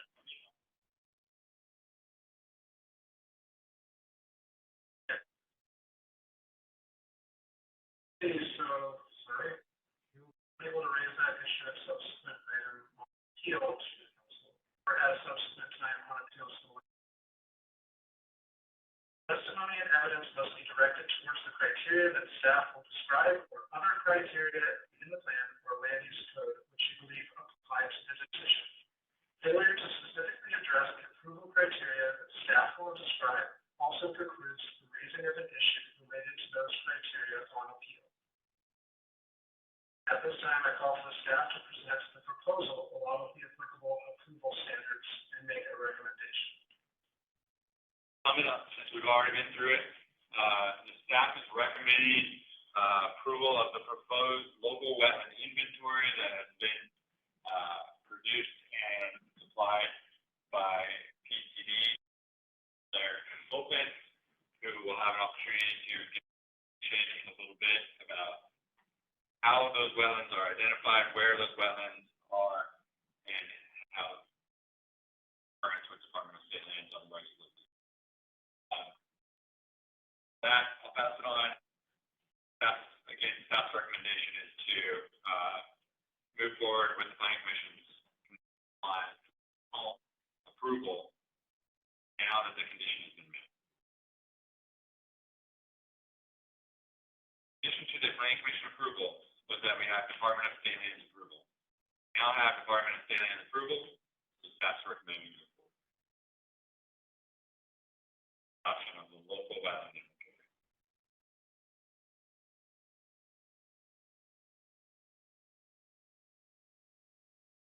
That's the last one.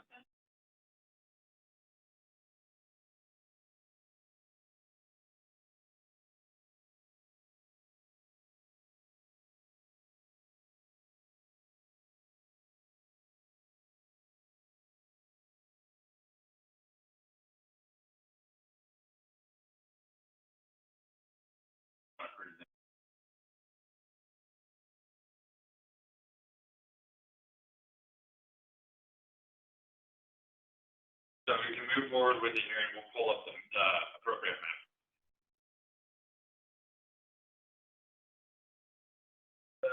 The audience, does any member of the audience wish to speak in favor of this application?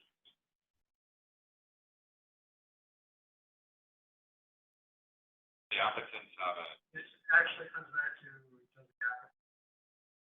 The applicant gets a pretty. Then you do pro bono stuff on it.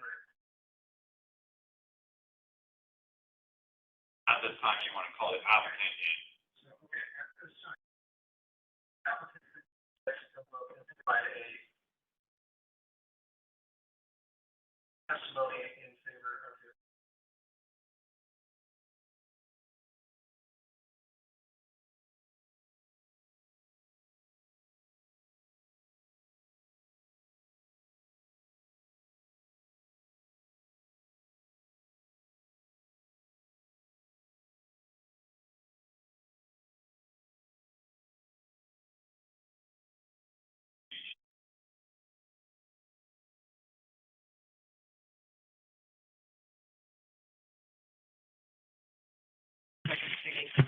Good evening. I'm Pam Verdadero. I'm with the New Home Company.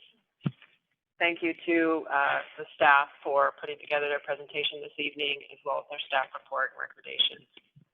I would like to tell you a little bit more about New Home Company. New Home Company is fairly new as establishing who we are in Portland metro area. However, we've been building homes under various different umbrellas for about 28 homes. So creating neighborhoods where people really thrive and want to raise their families, create memories. Probably driven past several of those in your venture out into this local area here in Washington County. With that being said, one of our most important jobs is creating neighborhoods where people want to live and grow their families and have access to trails and parks and connect with their other neighbors. And one of the ways that we're successful is by listening to our neighbors and working with city staff in executing their vision. This is just really the first step for us to move through the process by adopting the local wetland inventory, as well as our ask of you. So with that being said, I'll go ahead and turn it over to our consultant.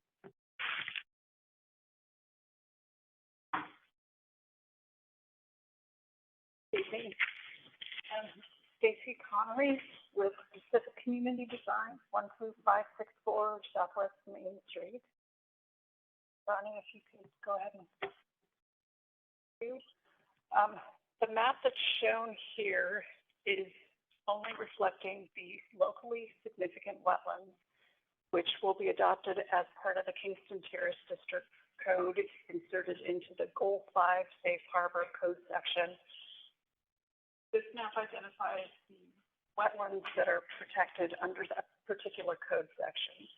There is a detailed technical report called the Local Wetland Inventory, which is the data and analysis behind this map.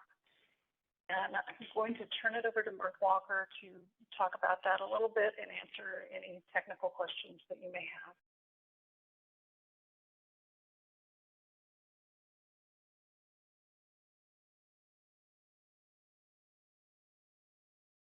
Matt, can you share that slide?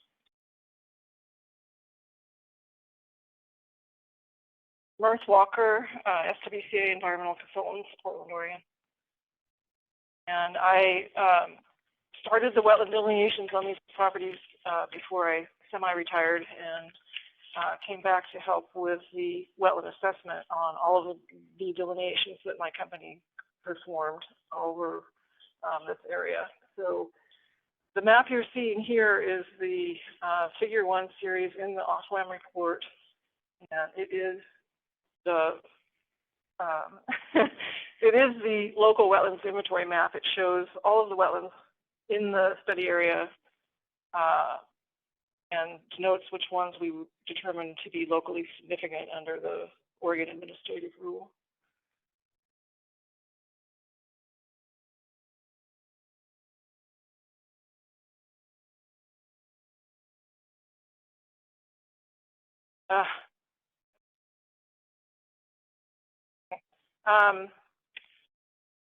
So as part of our functional assessment of these wetlands, we have to look at whether they extend outside of the study area boundary.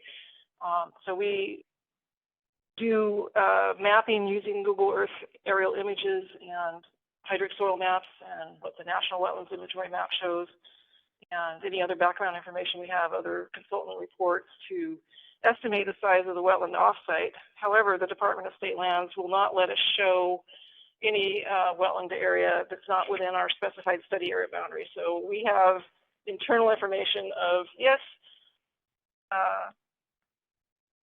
this wetland that I can't point to yet does extend offsite, and it's, we had to estimate how big it was because part of the assessment method groups wetlands less than half an acre, up to 5 acres, and then larger than 5 acres. So that's one of the questions that we answer when we go through the functional assessment for the wetlands.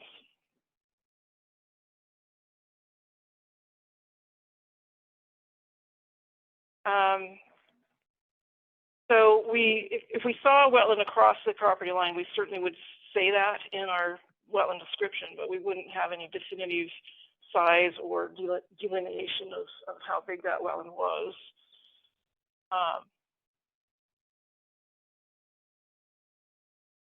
Okay. Okay, yeah, there's a lot of information on this map. It has all of the requirements that the Department of State Lands needed, like the disclaimer up in the upper left-hand corner that says to the effect that there are no unmapped wetlands within our study area boundary, but that's only valid for the period of 5 years that the concurrence letters or approval letters are valid for. So once you hit that 5-year mark out, which will be in 2028, then property owners, if they haven't developed their sites yet, would have to hire a wetland consultant to come back and see if anything has changed. So if there's more stormwater coming down off the mountain and it pools on somebody's property, it's possible that wetlands could develop. Or if something happens with underground springs on Bull Mountain and they start popping up somewhere, wetlands could develop over time. But this is what we have. We know what we have within the study area boundary, which is the red line on this map. So there's the wetland on the far right-hand side, just south of Beef Den Road, stops right at the property line. Obviously, that wetland extends off-site to the south. But I think when you get down in the southwest corner, that wetland connects via the wetland along Roy Rogers Road under the bridge to the Tualatin National Wildlife Refuge to the west. So that's a really huge wetland complex. That is one of the ones we determined to be locally significant. The other 3 along the stream on the east side are what we determined to be locally significant, and the one at the bottom next to the Tualatin River. The other ones are smaller, they're more isolated, they're driven by groundwater, not so much surface water, so their impact on the water quality of the Tualatin River is pretty minimal. This also shows the agricultural pond, irrigation pond, just southeast of Al's Garden Center. That was determined to be artificial and not a jurisdictional wetland or water. There was another smaller pond down to the south of that, just south of Al's Garden Center, that's attached to a wetland and a ditch that feeds to another wetland, and DSL took jurisdiction over that pond and the ditch that connects that to some of the other wetlands. So this is the local wetlands inventory map. The other map that shows just the locally significant wetlands is what will be adopted into the comp plan that is regulated by the city of King City. So I can't stress enough that if people see the locally significant wetlands map and they see their site and there's nothing on it, they're going to go, oh, I'm clear. So you really have to tell people that the disclaimer that I saw in the report on the LSW map was really good. It said there could be mapped wetlands in the other study area boundaries.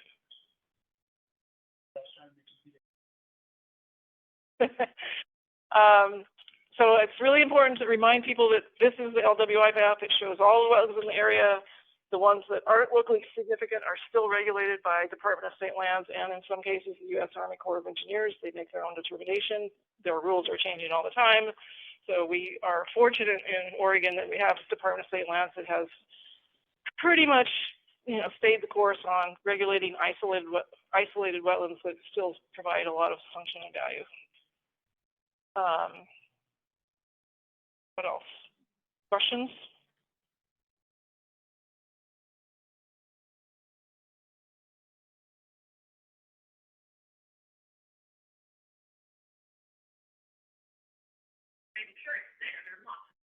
So it will be the OFWAM report, and unfortunately, I think the package that was put together had my draft report dated September 21st. It was revised after DSL had their review of it, and so the final report is dated on the title page November 30th. The maps are dated 12/14, so the actual file name is 12/14. And Max has that now, and we'll get it distributed. Yeah, that will get updated. So, right.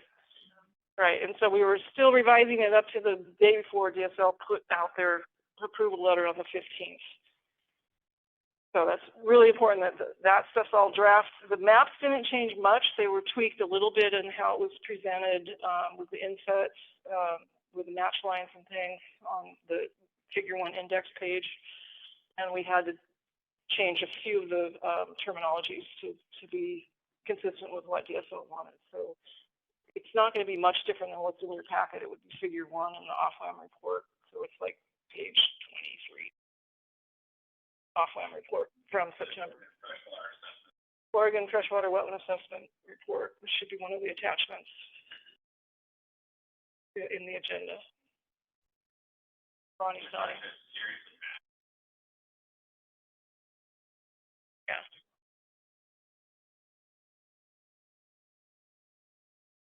So, yeah, somehow if you can have an LWI map referenced somewhere so that people can find it online when they're looking.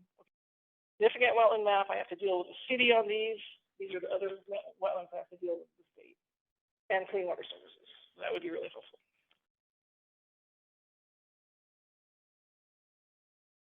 Yeah. So one reason I'm thankful that DSL got their letter out so quickly is normally they wait until it's all published on their website because it's part of the public domain, and they said, we can't get that done this fast. So they said, we're going to publish these maps soon. So I checked this morning and they had not been published yet. And I talked to DSL yesterday. Uh-huh. And about that, because they were going to department with their locally significant wetlands on there. And so I was asking, well, where's King City's locally significant? They promised that they would get it up there, but they, staff and they're a little behind. So it's one thing I was asking, it would be discussed at the planning commission because we had the approval letters or we had assurances that they were approved and they were going to be moving forward. And then so I was like, okay, well, where are they at? Right. And so they said they'll get them up there. And just be, Yeah.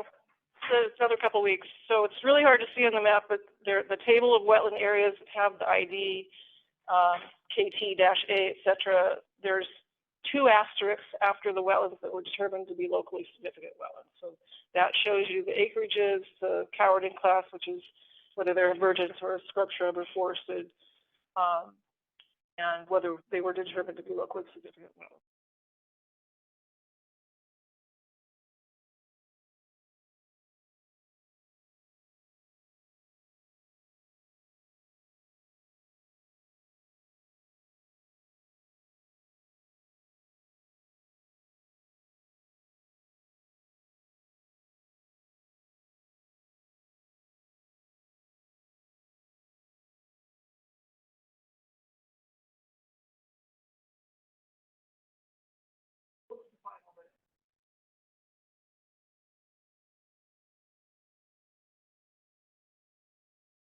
That is up to the developer.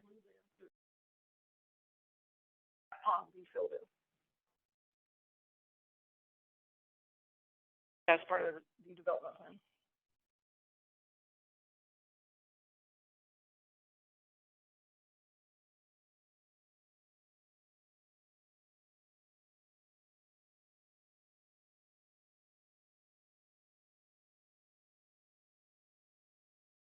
neighbor here to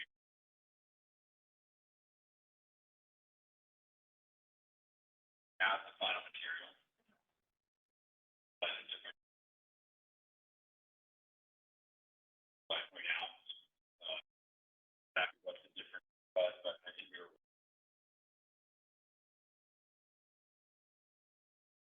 all what when they use. I think it's yes.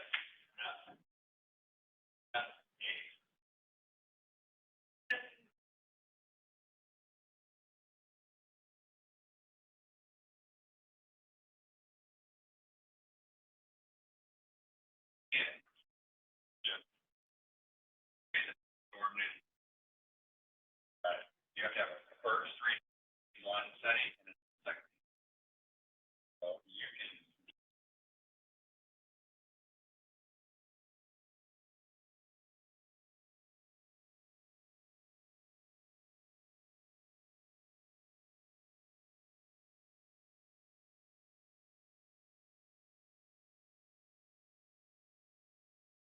Yeah, there are no substantive changes between the draft and the final. What Mike was mentioning is that SFA, I think? Yeah, it's SFA. It was a small wetland that was, you just have to go to the north a little bit. Small wetland that was determined by my colleague, yeah, wetland SFA. So it's a little tiny wetland, 0.05 acre. It was being fed by a drain tile that my colleague thought was broken, that was causing the hydrology, and DSL did not agree with that assessment that it was artificial. So they took jurisdiction over that wetland. So that meant I had to go back and assess it to see whether it was locally significant. Obviously it's not. So it didn't change the outcome. It just changed whether we mapped it as something that we had to assess or not. There's a French drain around the barn to the north that feeds that wetland, I think. I'm not positive, but I think there's probably a groundwater spring that they're trying to drain around the barn. So that's the major change between the September version and the November version, is that I included that wetland in our assessment, just like all the other wetlands, so they were all treated equally.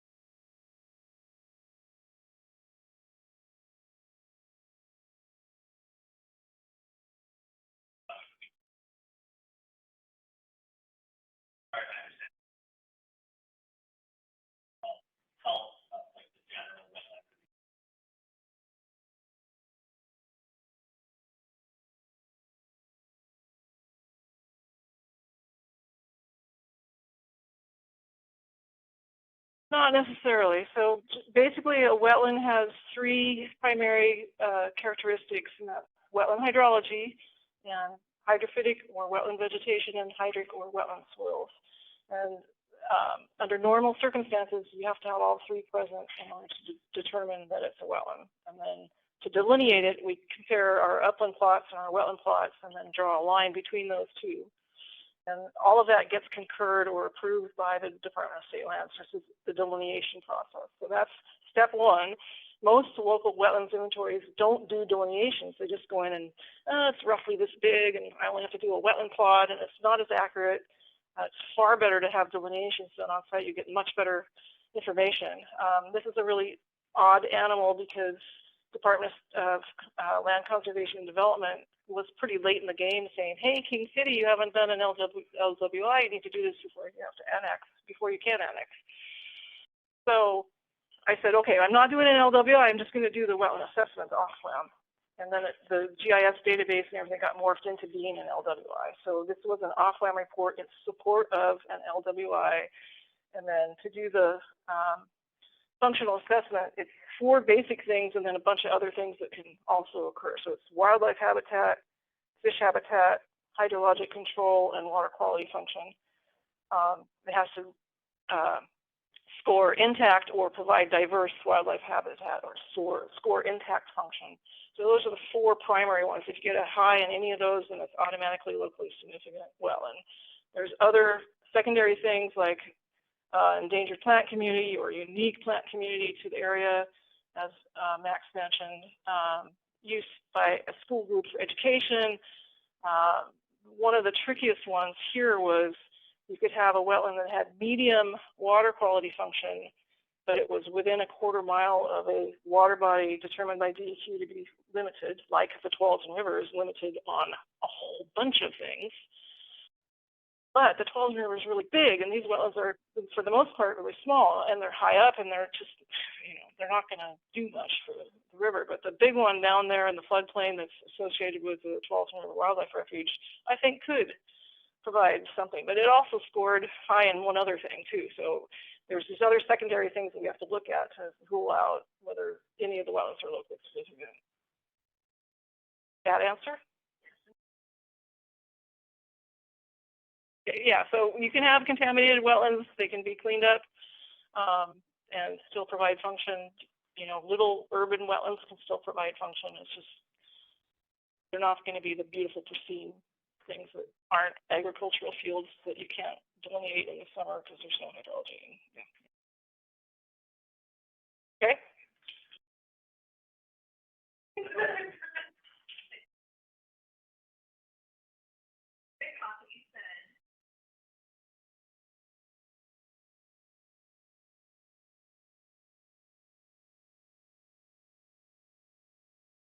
Part of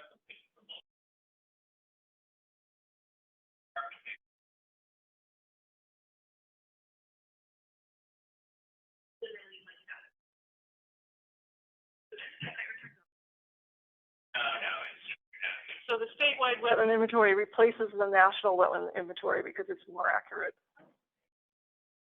So right now, if you were to go to the Department of State Lands website, and you look at inventory, you can see, not right now because we haven't had one. But eventually, that's going to come.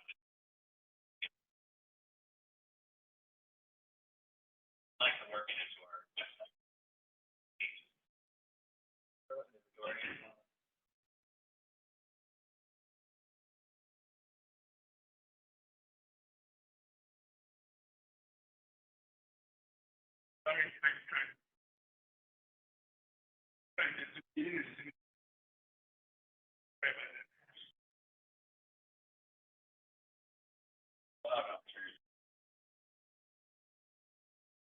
We're about to do right.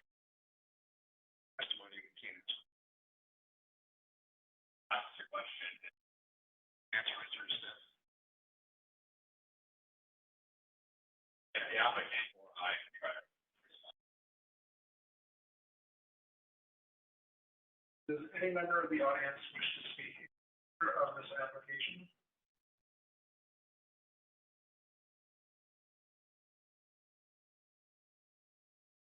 Any member of the audience wish to speak in opposition?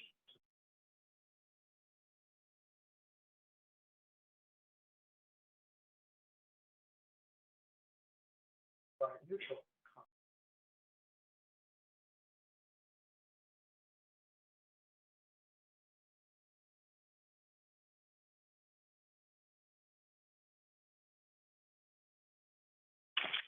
Mike Meyer, 16950 Southwest Meyer Lane, Tigers. Had the same thought that Councilor Moore did regarding the DSL not getting this map out in a timely fashion for the public to review it. My question goes back then to the Planning Commission. On December 6th, I don't remember seeing this map or having this discussion, but I have some concerns that this map wasn't completed prior to that process. I think that this is a pretty significant piece when we're talking about LWI. So I don't know quite how to handle that, other than get it on the record that I think that this is a key piece that should have been part of the Plan Commission process and then this process today. I want to get that on the record, and then this is kind of a convoluted because of this hearings are divided into two. I'm playing the role of a Google Trade litigator, and I come across these things as I start looking at some of the things that we're talking about. So one of the things I discovered is minutes in order of business in your municipal code 2.04.090 says the minutes of the last regular meeting and the minutes of recess and special meetings, if any, shall be read at each regular meeting before proceeding with other business. So then, being the Google litigator that I am, I looked at what happens if minutes are not approved. And without approved minutes, the board meeting didn't happen and the motions that got approved are not, in fact, approved. And what drew me to that was the fact that you're approving minutes, like for this meeting, December 20th, approving minutes from July 19th. And at the 11:15 meeting, you're approving minutes for 3 different council meetings, 5:17, 6:14, and 6:21. 10:18 meeting, there were no minutes approved. So I'm just trying to reconcile how that municipal code gels with the fact that you're approving minutes from such a long time ago. In fact, the planning commission, 12/6 hearing, the approval of minutes was from nearly a year ago, from February 15th. So I'm trying to reconcile this late stage approval of minutes with your municipal code. So just want to get that on the record. I was also asked to make sure that I get this on the record as well. The planning commission shall consist of 7 voting members. The city council is still making decisions based on PC recommendations when the commission is not fully staffed. So because I'm running out of time, I'll save the rest of this for next year. Thank you.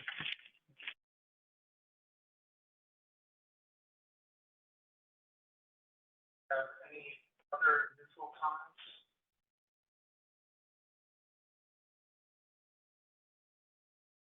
Greg Russell, 14100 Southwest River Lane. This is just for clarification.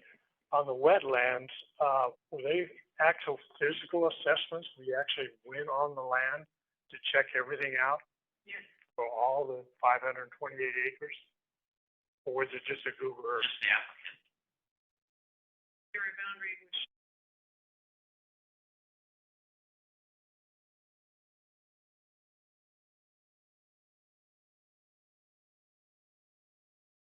The actual physical assessment? Just for clarification. Okay, all right.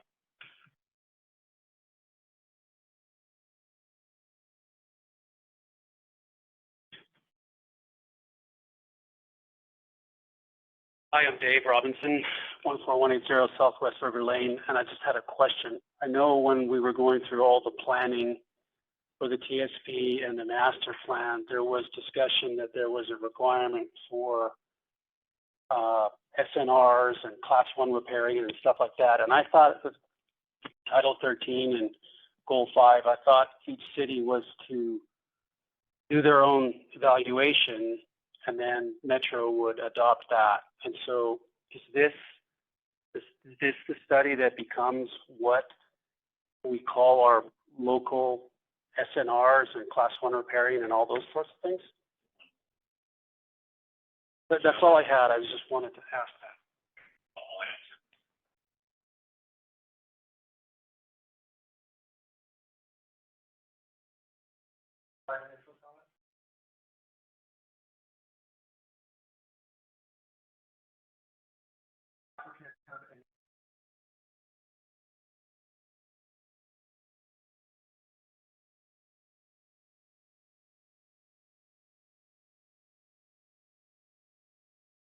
Just to respond to the question of whether or not this map was shared at Planning Commission, the draft version that you had up on your laptop is the version that was shared at Planning Commission, because this is the version that was just recently adopted. As Mirth explained, there's kind of minor changes between the two, but Planning Commission did have the report that you all have in your packet, and this map was shared during that hearing.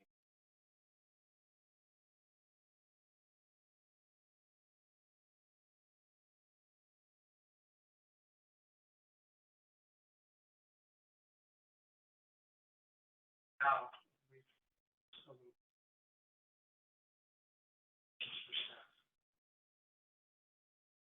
Questions? So, part 2, our commission. We do the best we can. We've advertised, try to fill those positions. Probably need to do more outreach to see about filling those positions and we'll try to get on it. Minutes, between staff and work.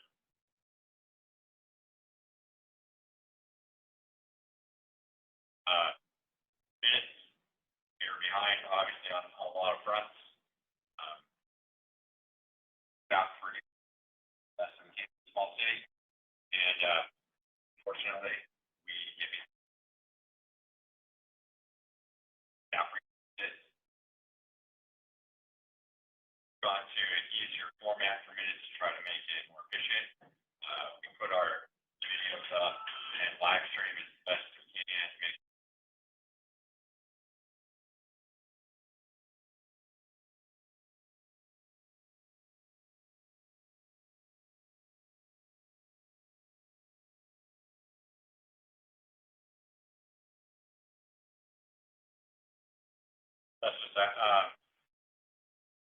Russell, I think your question was already answered by the applicant.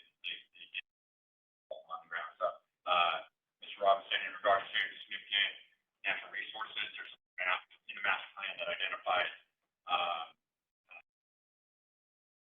natural regional, but it does identify upland habitats, A, B, and C classified. Of course, some of that will rest in development phase. When the developer comes in, they'll need to do on the ground evaluations and analysis on that, and certain components in our zoning code will require them to meet development. They'll need to produce reports, tree protection, landscape, all built into the partner here.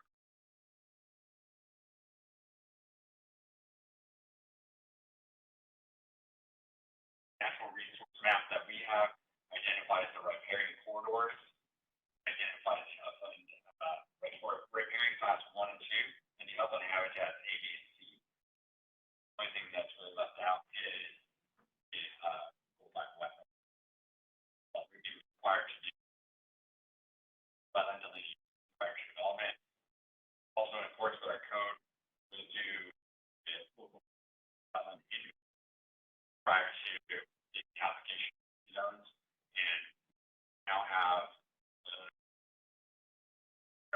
do wetland cooking to finish out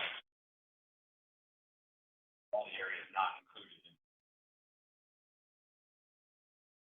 wetland inventory.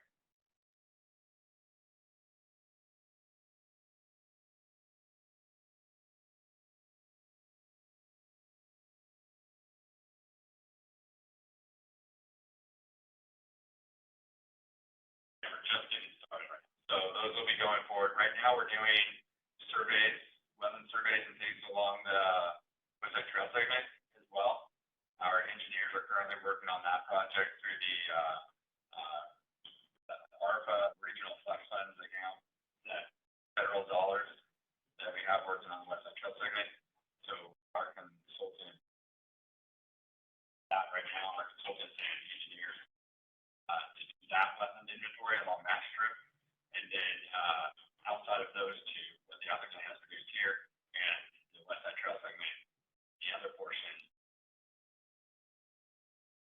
right through an expansion that's on track with David Evans and Associates.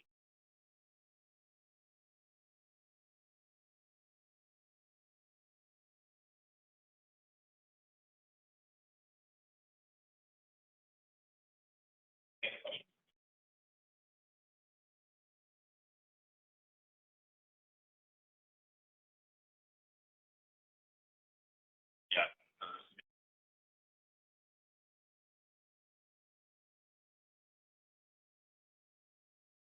You can give me a second.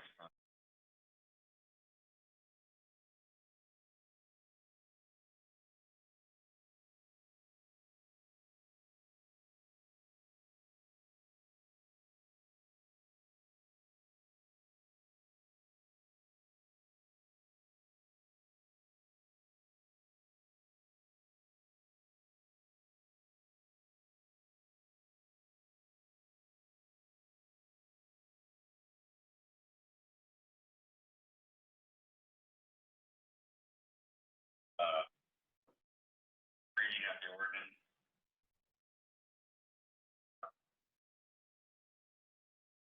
We already did the reading. All right, the next thing is ask for a motion. Sorry, I have the planning commission. Yeah. So I. So conduct the first. That's okay.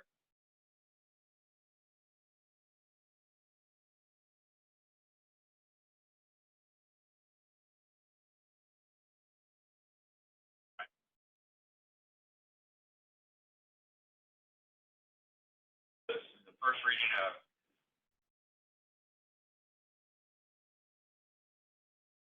ordinance number 2023-07.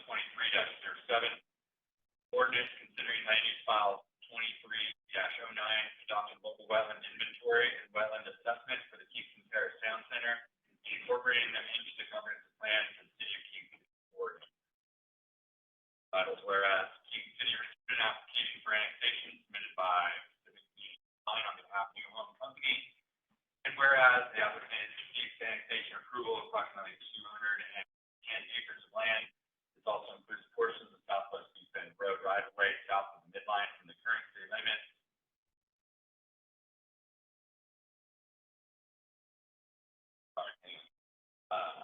Near Southwest 137th Avenue, Southwest Fort Rogers Road, and the right-of-way for Southwest Fort Rogers Road and Southwest Elmer Road adjacent to the properties proposed for annexation. And whereas the annexation application is responsible for obtaining the local wetland inventory and a wetland assessment per Kingston City Municipal Code 16.114.080 subsection F. And whereas the city is proposing amendments to the King City Development Code that will include a new figure 16.114-10 Kingston Terrace District Locally Wetland Resource Map in Community Development Code section 16.114.080, along with a minor text amendment regarding wetland buffer areas in section 4.080F.1.F. And whereas staff finds it necessary to clarify the requirements within the 100 feet of the wetland buffer in section 16.114.080F.1.F, and minor grammatical changes in 16.114.080. And whereas staff finds it necessary to amend section 16.16.010 to add provisions referencing the King City Water and Sewer Guidebook as the governing document for water, sanitation, and stormwater. And whereas per OAR 141-086-0185, the applicant received approval from the Department of State Lands for its wetland delineation report for Kingston Terrace West on April 19, 2023, wetland delineation number 2022-0513. Whereas per OAR 141-086-0228,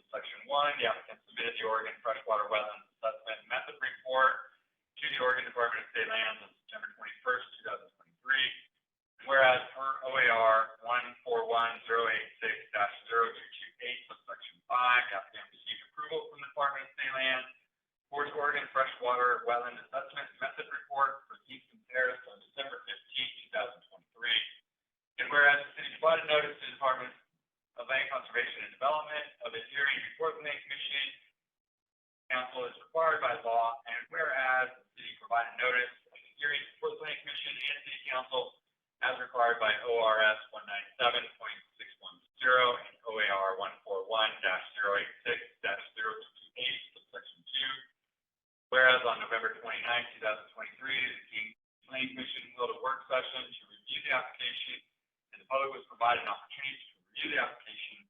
Whereas on December 6, 2023, the King City Planning Commission held a public hearing, considered all public testimony, and recommended the City Council approve and adopt Ordinance 2023-07, and ordinance considering land use file 23-09, adopting the local wetland inventory and wetland assessment for Kingston Terrace Town Center, and incorporating them into the comprehensive plan for the city of King City, Oregon.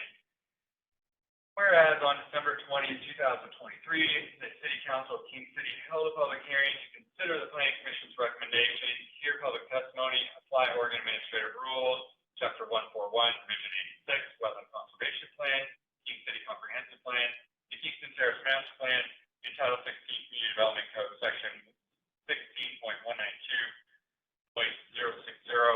And whereas the local wetland inventory and associated wetland assessments form the foundation of the city's wetland planning tasks under State Wetland Planning Goal 5, and Goal 5 requires the city to adopt the LWI. Now, therefore, King City ordains as follows. Section 1, map. Kingston Terrace District locally significant wetland resource map is hereby adopted and attached to Exhibit A, and will be included in the comprehensive plan as figure 16.144-10 in the Community Development Code section 16.114-080. Section 2, comprehensive plan. The City of King City comp plan is amended to include the clarifying include clarifying the requirements within 100 feet of wetland boundary in section 16.114.080 F.1.F, and minor grammatical changes to 16.114.080 are attached here to Exhibit D. Section local wetland inventory. The City Council of King City hereby adopts the local wetland inventory and wetland assessment and attached here to Exhibit D. Section 4, comprehensive plan. The City of King City comprehensive plan is amended to include the locally significant wetland inventory, local wetland inventory, and wetland assessment as provided in Exhibit C. Section 5, comprehensive plan. The City of King City comprehensive plan is amended to add 16.16.010 compliance here too as Exhibit D. Section 6, the City of King Council of King City hereby accepts the letter of approval of locally significant local wetland inventory and wetland assessment by the Department of State Lands and attached here to Exhibit D. Section 7, finding the City Council finds the proposed amendments are consistent with the applicable provisions of the King City Comprehensive Plan. The findings and conclusions provided in the Planning Commission recommendation attached here to as Exhibit F are hereby adopted in support of this decision. Section 8, notice to interested parties. The city will post the decision on the city website for interested parties in accordance with ORS 195.615, subsection 4. Mail notice will be provided to interested parties requesting such notification. Section 9, notice to Department of Land Conservation and Development. This decision provided to Department of Land Conservation and Development Director within 5 days of the final decision as required by ORS 197.615, subsection 1. Section 10, severability clause, any section, subsection, sentence, clause, phrase, paragraph, or portion of this ordinance is for any reason held invalid or unconstitutional by a court of competent jurisdiction. Such portion shall be deemed a separate, distinct, and independent provision, and such holdings shall not affect the validity of the remaining portions hereof. Section 11 is effective date. This ordinance shall be effective 30 days after its adoption, for the first time on December 20, 2023.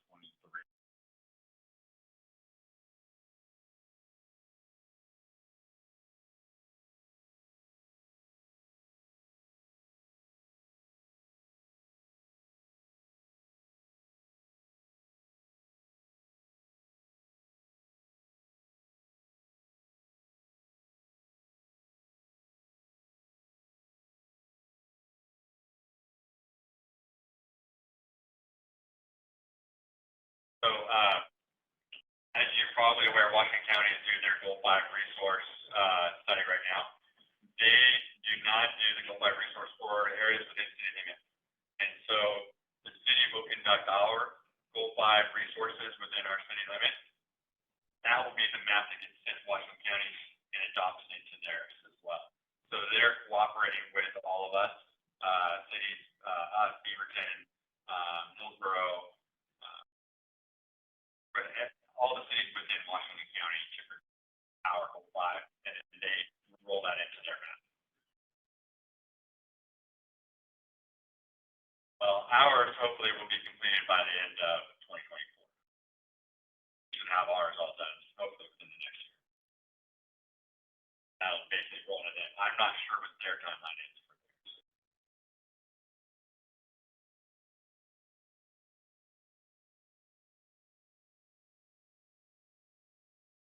We're doing it for our city limits and our pro boundary.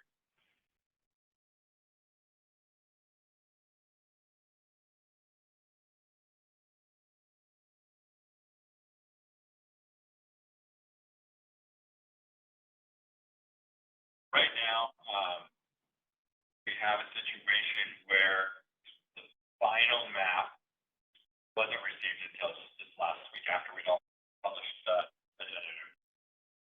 Have that document now. There's no significant changes between what's in the packet and what we have now. You could leave the record open if you so desire for another weeks or until the next hearing, and you could close the public testimony at the next hearing. Did that, you may have to reopen public testimony and back through everything once it gets hit. Alternatively, you could close public testimony now, or you could keep keep it open for a period of time and allow any written testimony based on the new information provided. Number of ways that the council can move forward at this juncture. Ultimately, we'll go to the January meeting and hopefully all the data that you have in front of you is again there, and we've ironed out any questions or concerns.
Just post it on the website tomorrow.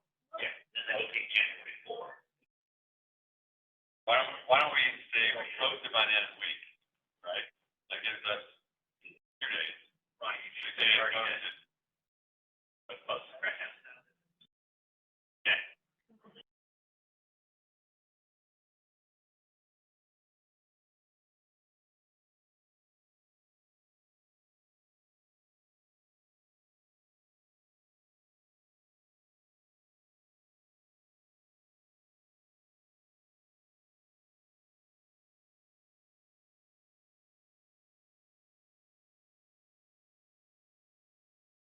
That'd be 1 day, so January 10th, maybe.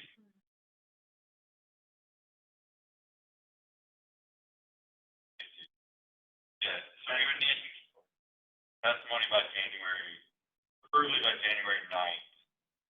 Be back and start pulling that together. If you want to make a motion to leave public testimony open until January 9th at 5 p.m.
Not like a mail notice, just a blast on the notification page.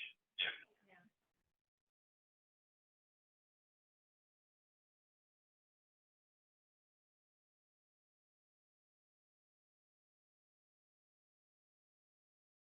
Can I just store it in the email that you sent me?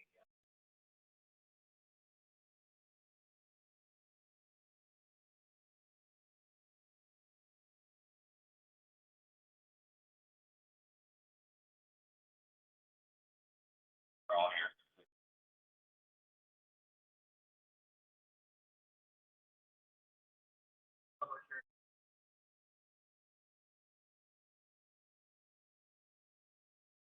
public comment. So January 9th at 5 p.m.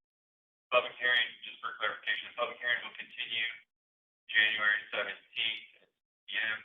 Public testimony open till January 9th at 5 p.m.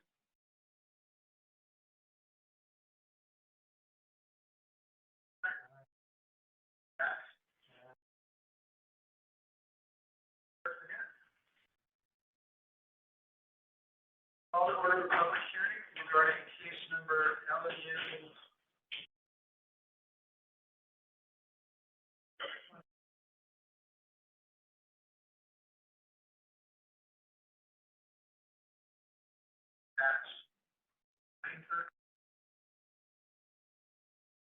This is a legislative hearing, so we do not follow the strict ex parte disclosure requirements. Is there any member of the audience who wishes to challenge the jurisdiction?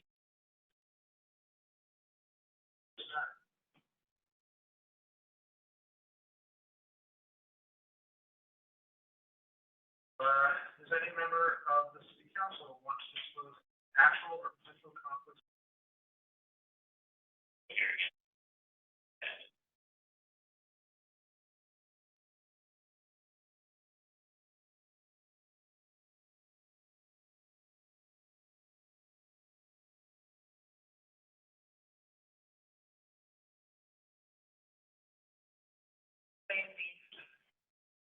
I also have a real estate license in Oregon, and I do not have any clients that live in the area or.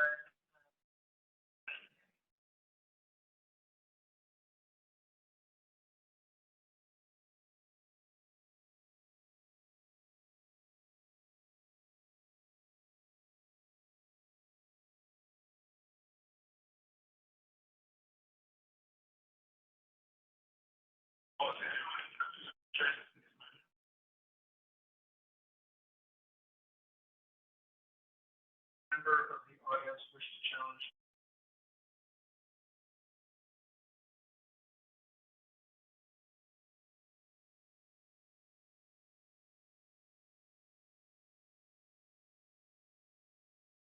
Those wishing to testify.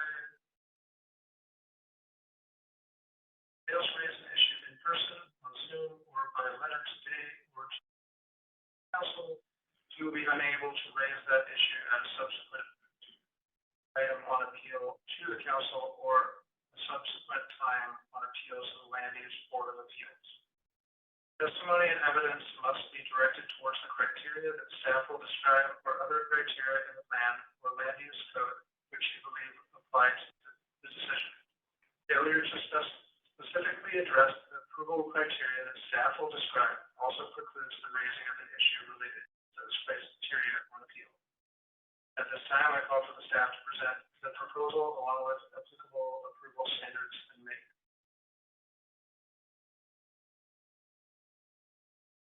I'll start just by reading the ordinance and get that out of the way so we can get the first reading.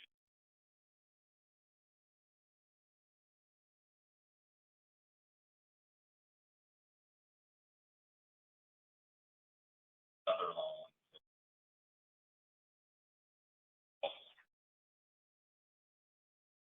Ordinance number 2023-06, an ordinance considering land use file 23-08, annexing a certain tract of land to the city limits of King City Clean Water Services, and withdrawing the tract from the territory of Washington County Urban Road Maintenance District, Washington County Enhanced Patrol District, and to change the zoning designation from Washington County Future Development 20 acres to King City zones, Main Street, Town Center, East Bend Neighborhood, and Central Neighborhood. Title, whereas King City received an application for annexation on behalf of New Holland Inc. submitted by Line, and whereas the application seeks annexation approval of approximately 210 acres of land. This also includes a portion of Southwest East Bend Road right of way south of the midline from the current city limits near Southwest 137th Avenue to Southwest Fort Rogers Road, and the right of way for Southwest Fort Rogers Road and Southwest Elgin Road is to the properties proposed for annexation. And whereas the property is located at tax map number 2 South 2S117, tax lot 020A, 020 0204, 0400, 1000, and 0601, and tax map number 2S118, tax lots 1501 and 1502. And whereas the city received written consent from a majority of the electors in the territory proposed to be annexed, and owners of more than half the land in the territory proposed to be annexed before the date of the public hearing as required by ORS 222.170, subsection 2. And whereas the tract of land is contiguous to the city by city services, and whereas King City is authorized by ORS 222.120, subsection 5, and 222.520 to annex property which currently lies within the urban growth boundary and withdraw areas from Washington County Urban Roads Maintenance District, Washington County Enhanced Sheriff's Patrol District, Washington County Vector Control District, and Washington County Service District Number 1 for streetlights upon completion of the annexation. And whereas pursuant to ORS 222.524, the city must declare the withdrawal of the annexed property from the Washington County Urban Roads Maintenance District, Washington County Enhanced Sheriff's Patrol District, Washington County Vector Control District, and Washington County Service District Number 1 for streetlights. And whereas the applicant also requested a zone change for the entire property from Washington County Future Development 20-acre district to King City zones, Main Street Town Center, East Bend Neighborhood, and Central Neighborhood. And whereas the city provided notice to Department of Land Conservation and Development of the hearings before the Planning Commission and City Council as required by law. And whereas the city provided notice of the hearings for the Planning Commission and City Council as required by ORS 227.186, subsection 4. And whereas on November 29, 2023, the King City Planning Commission held a work session to review the application, and the public was invited to review the application. Whereas on December 6, 2023, the King City Planning Commission held a public hearing and considered all public testimony and recommended that the City Council approve and adopt ordinance 2023-06 annexation application on behalf of New Homes Inc. submitted by Pacific Community Design. And whereas on December 20, 2023, the City Council of King City held a public hearing to consider the Planning Commission's recommendation, hear public testimony, apply Metro Code 3.09, Oregon Revised Statutes, King City Comprehensive Plan, Kingston Terrace Master Plan, Title 16 Community Development Code, including sections 16.192.050 of the CDC, applicable intergovernmental agencies.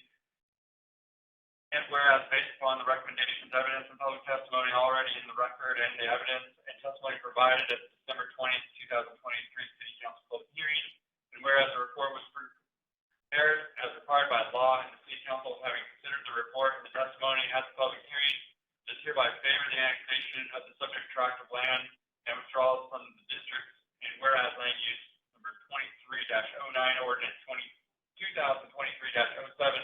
to adopt a local wetland inventory for the properties proposed for annexation is acknowledged and adopted with ordinance 2023-07.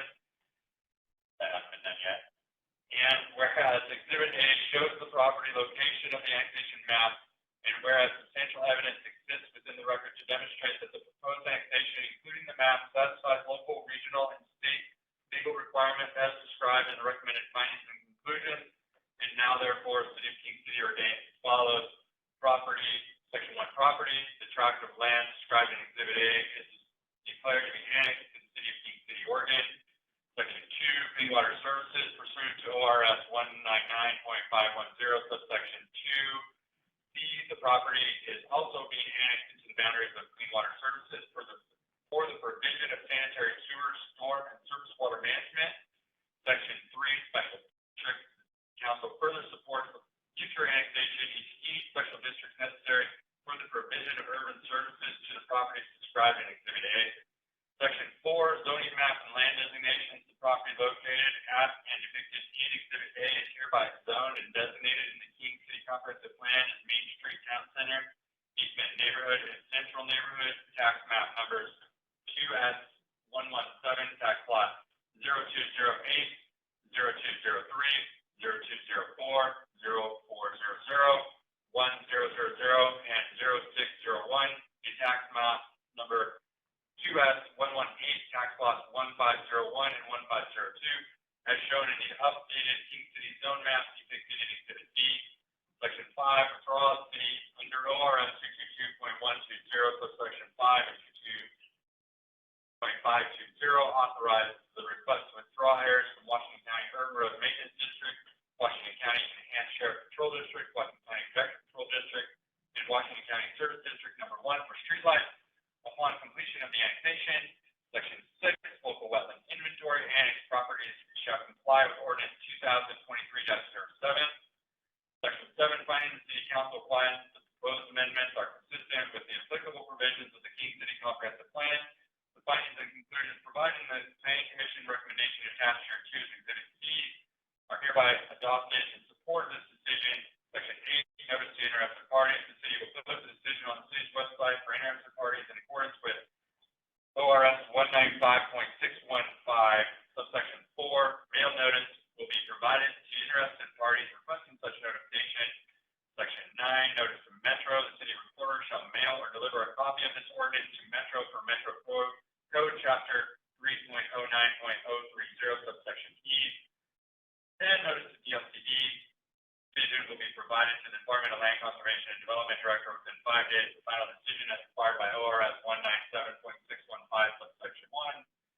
Notice to utilities. This decision will be provided to public utilities within 10 working days after the final decision as required by ORS 222.005, severability clause, section 12. To be section, subsection, sentence, clause, phrase, paragraph, a portion of this ordinance is or for any reason held invalid or unconstitutional by a court of competent jurisdiction.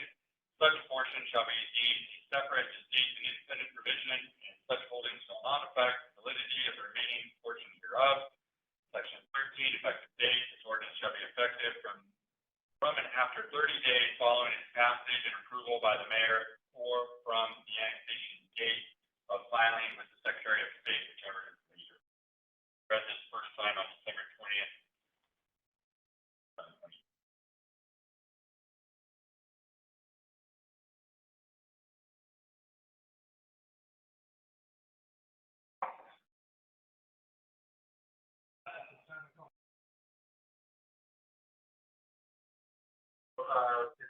Could please present the staff report and then. After going to bring up a presentation. Ultimately, with the annexation, this one being a double majority annexation, it requires 50+1% of the property owners and 50+1% of the registered voters. In this case, I believe we have 100% of the property owners and 80% of all registered voters. By meeting the threshold for double majority. Carter, I'm going to hand it off to you and let you burn through your presentation. So this map here on the title page shows the annexation, as you can see over here on the west. So this is going to be the proposed annexation with the appropriate zone designated to them. And it'll be contiguous for the ORS through the south of midline annexation and 137th and 150th. So that's one of the ORS requirements, is that annexation properties need to be contiguous. And we have letters of concurrence from Washington County that can so some general information. The total property area is 215.9 acres. It encompasses tax lot. Again, it's contiguous with the city along Deep Bend. It's currently zoned Washington County SB20, which is future development. Clean Water Services is going to be the servicing district for it, and King City Zone Amendment in addition to Kingston Terrace Zone. So it's going to be the Kingston Terrace Town Center, Kingston Terrace Central Neighborhood, and Kingston Terrace East Bend Neighborhood. So the one that is going to be excluded from this annexation will be the rural Fair neighborhood. It has been submitted to us by Pacific Community Design on behalf of the New Home Company. And again, the approval of this annexation is going to be contingent upon the adoption of. So here's the tax lots listed, and you can get a little bit more of a detail of where they are. So it's really that northwest corner of Roy Rogers and Deep Bend over to 150th, and then along closer with that one little section. But it's 1501, 1502, 0400, 0203, 0204, 0208, 1000, and 06. Again, it's a double majority, so makes it Regular majority, you need more than 50%, and we have 80% of the registered voters in the properties and 100% of the property owners consenting to application. Criteria for approval, Title 16 Community Development Code, specifically 62 and 144, Metro Code 309, the ORS, the comp plan, the master plan, and the Washington urban development agreement. Exhibits provided by the applicant are pretty comprehensive. Map of the proposed annexation, which was on the previous slide. Signed land use applications, preliminary title reports detailing all the property owners, signed annexation petitions, petitions for approval and consent, legal description map of proposed annexation, completed boundary change data sheet, certification of property ownership, certification of lease description of registered owners, double the majority worksheet, Washington County letter of concurrence, which is the letter that gives the approval for the annexation of East Bend and Elsner, wetland delineation reports for subject property, the Oregon freshwater assessment method report, a floodplain analysis, a notice list, and then not included is also the letter of approval. So just looking at our own code 16192, the submittal requirements for application are a site map, narrative explaining how the annexation conforms to the Kingston Terrace master plan, description of the site, adopted LWI. So the applicant has provided, as far as the city code, more than what is very required by the code. It's been pretty comprehensive. Because they have 100% of property owners and 80% of registered voters, this does not need to be held in an election. And they are requesting Act 4 procedure legislative action for the annexation. Into the 2019, part of Kingston Terrace. This is again kind of phase 1 step of annexation of Terrace. Right now, it's mostly agricultural land. We've got owls, garden supply. LWI adoption is going to be necessary. And then the zoning designations according to the Kingston Terrace master plan are what's shown in this map. So all the ones on the northwest corner are going to be in the Kingston Terrace Town Center. Those 2 tax lots up in the north middle are going to be put into East Bend neighborhood, and then the one in the middle on the bottom is going to be in the center. Those will be ongoing. Metro Code 309 details annexation, mostly procedural stuff. So it's like notice, coordination of service districts, improvements for access corridors, which is going to be in line with the TSP. Future development will align with Kingston Terrace master plan. So right now we're kind of, the annexation, can't put the cart before the horse. So but we've looked at some like conceptual design drafts and Terrace master plan. Obviously, once we get more concrete information, that'll all have to be run by the code. But we're looking at parks, roads, housing goals, municipal areas. ORS Chapter 222 details the fact that you need contiguity. An election is not required because of the threshold that we have for the registered voters and the property owners' approval. Public hearings are scheduled, public notified appropriately, which the staff has done, and then the approved annexation. Read. The King City Comprehensive Plan, Kingston Terrace Master Plan, so town center designations. Kind of the reason why it was put in that corner is because of the proximity away from the Tualatin River. Basically, since it's going to be more or less the most dense area, then we wanted to do right by the river and by the natural areas and put the dense area kind of away from the Tualatin River and also kind of away from parks, green spaces, trails, mixed-use buildings. This will all be run once we get development agreements. So it's all kind of conceptual at the moment. Connected neighborhood routes, small streets for ease of access. Again, we're only going to be looking at the areas that are annexed for development currently, and then any development plans will be reviewed.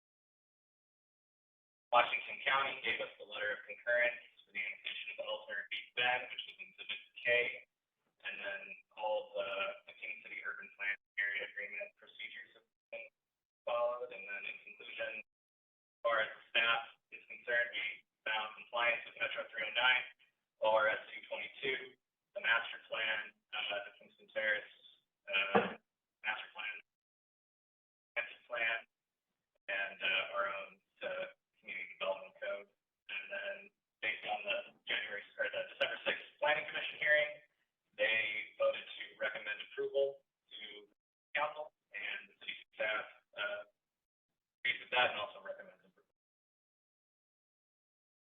a couple other components that I just want to throw out there. An annexation agreement, something that we do before the annexation comes in. It kind of lays the framework and sets the stage for the development agreement that will come online for each development application. One function that the applicant is trying to start grading early, and they're also looking for commitments from the city to allow them to construct approximately 6 residential units in the location that they can show models. So those will all be worked out as this progresses and through the development agreement, but those are elements that are set or staged in the annexation agreement. Other components are that there's a few members that are part of this annexation that aren't ready to develop. They'll be later stages, and they are requesting to stay in the future development 20 deferral and continuing their farm deferral until they're ready to actually develop their properties. And those are also components of the annexation agreement. The annexation is not being presented to you for public hearing because it needs to be adopted through a resolution by this team, or like illegal. Similar to our system development charges and those sort of things. So that will also, if it's not already up, it will be available. Our attorney has looked at it. Our attorney and the applicant's attorney, because of the nature of the annexation agreement, are questioning what's the value of having the annexation agreement, and since there's no legal teeth to it, but it does set the bar for what we can expect as we move forward. And I think it's kind of get it out there like a letter of intent. That's kind of, this is what the city's intent is for this area. This is what the development intent is, so that way the framework is built, so that we don't have any surprises later on. That's another piece coming forward. The real elements that would be involved are the development agreement. Through the development agreement, that's where we'll work out issues with system development charges, system development credits, what pieces of infrastructure, land components, parks, municipal zoning areas, all those things will need to be worked out in the development agreement.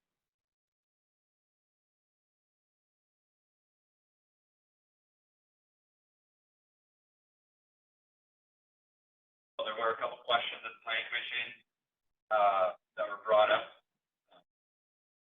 One person, Ms. Myers, in the audience today, had a question regarding impact, lateral impact to the airport overlay, which is described in the master plan. I brought it up to our attorney in the break between planning commission and this hearing. Our attorney said that the code for the airport overlay hasn't been written at this point in time, and so it's laid over currently where the airstrip currently exists. So that's the only place that, or the only area that's impacted by the airport overlay as it's by MD. The code for the airport overlay will need to be drafted when that comes in. Right now, there's no code, there's no.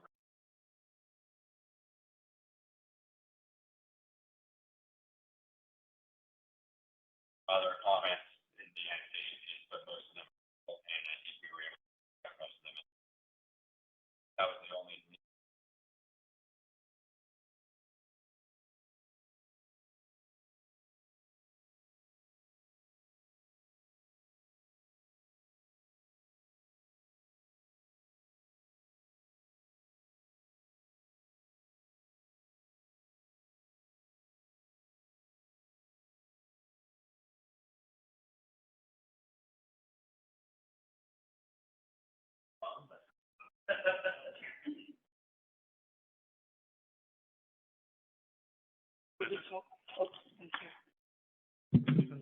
Testing. Begin here. Again, Stacy Connery with Pacific Community Design, 12564 Southwest Main Street. I have a PowerPoint that pretty much shows the state for such a thorough presentation. And I'm Not sure that I have a lot of information to add, but I'm happy to answer any questions that you may have.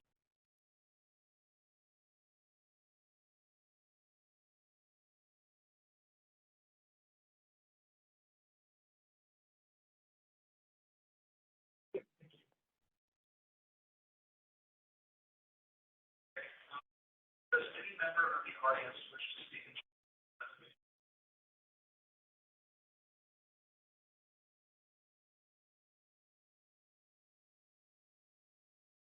of the audience wish to speak in opposition to this act?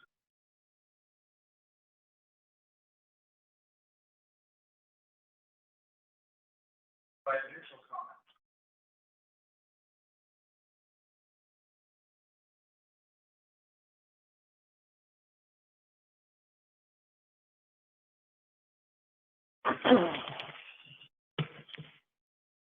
Mike Meyer, 16950 Southwest Meyer Lane, Tigard. So this ordinance, 23-08, there was a certification of publication. The City Council agenda and packet for the meeting of December 20th, 2023 was posted to the city website, emailed, and posted at City Hall on December 14th, 2023. Barney Smith, City Recorder. On your presentation, you noted ORS 222.120 through 170. ORS 222.120, procedure for annexation without election, subsection 3.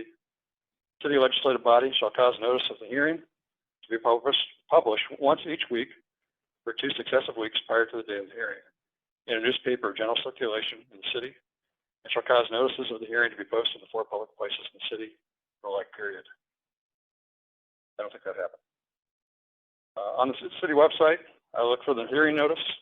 I take the navigation path of your government, public notices, hearings.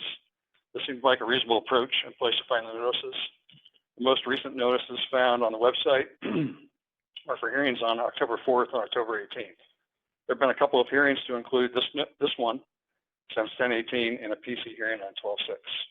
It's also not properly noticed on the city website. If the notification is elsewhere on the city website, I would assert it was done so improperly. I would suggest this hearing be postponed to ensure the proper notification procedures are followed, and also ensure the community has a meaningful opportunity to participate in the land use process. So not knowing where this is going to go, regarding annexation use of cherry stemming, I asked for clarification on underlying ownership of Beef Bend Road at the 12/6 PC hearing, since title typically remains with the adjacent owners. That explanation was provided beginning at right-of-way is owned by Washington County. If right-of-way is vacated, then that's when it would go to the adjacent property owner. Also precedents in case law which would allow, this is what Mike had said actually, would allow to use that owned right-of-way to cherry stem out and annex, and that's what we implemented here in this instance to give us a contiguous connection. I'd asked about the underlying property ownership, and I don't think my question was answered. I'll have to get an answer that clarifies the distinction between ownership and right-of-way and how each of these play into the cherry stemming. Also, if right-of-way is what is being used when Weston was referring to case law. Also, just put on the record, the minutes that I brought before, 2.04.090, the minutes of the last regular meeting and the minutes of recess or special meetings, if any, shall be read at each regular meeting before proceeding with other business. The minutes must be approved by the council. And the same sheet of the planning commission. Planning commission consists of 7 voting members to be appointed by the mayor, and at 5. And then that's all I got.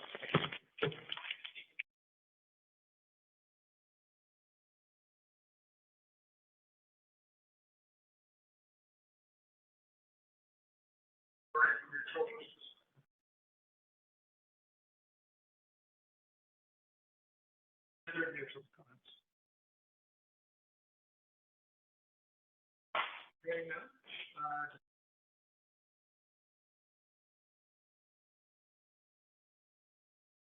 Just a point of clarification regarding Beef Bend Road between the planning commission hearing and this hearing. I did speak with our surveyor in-house regarding the status of Beef Bend Road, and there's a number of ways in which right-of-way is acquired by the county. Sometimes it's acquired in a fashion where the property owners do retain the underlying ownership, and sometimes it's acquired in a fashion where the county actually owns it. And what he assured me was that Beef Bend was acquired in a fashion where the county actually owns that space that is the right of way. And we did run this through certification with Washington County, where they check the boundaries of the annexation to confirm that we do have 100% of property owner's signature consistent to annexation. So that was part of their process of checking that.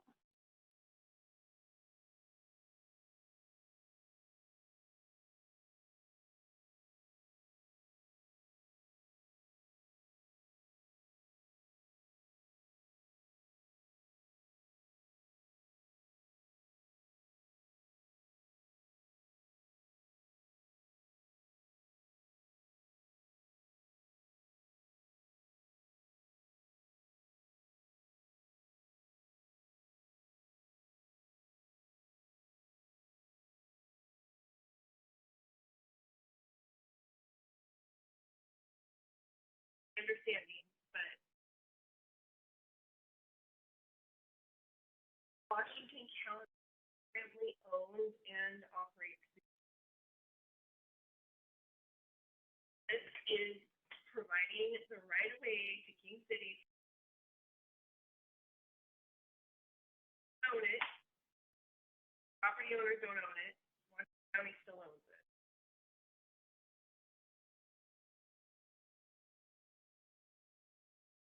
Pieces out there which allows for the cherry picking, where that cherry's gonna be.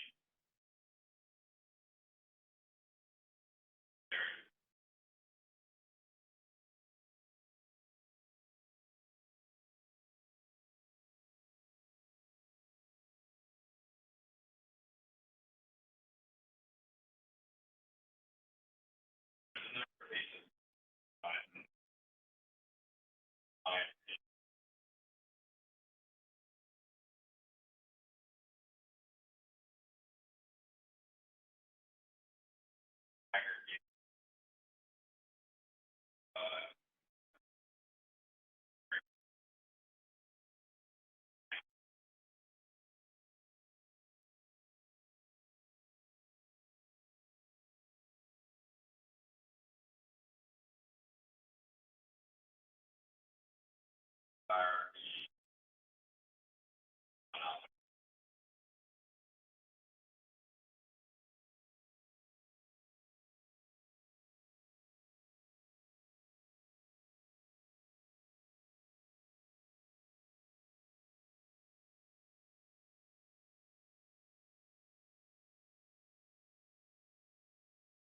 We're the owner.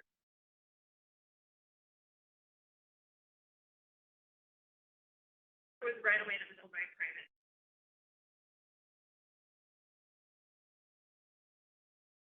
Whoever owns it has to.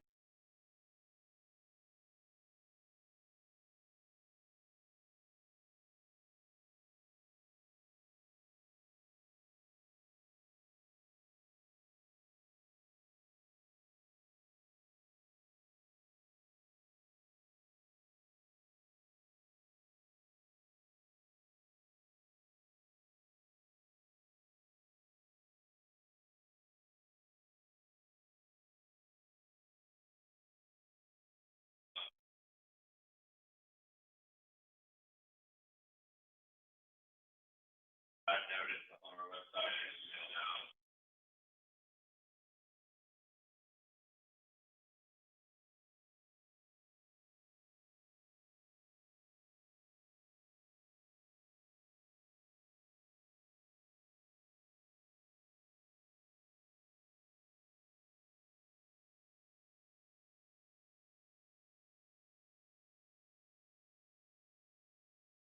Also mail too. Only knows who.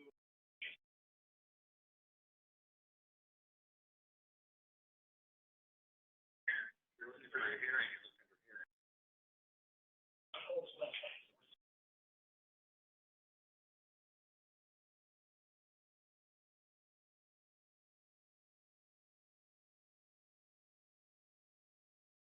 How long has this been up?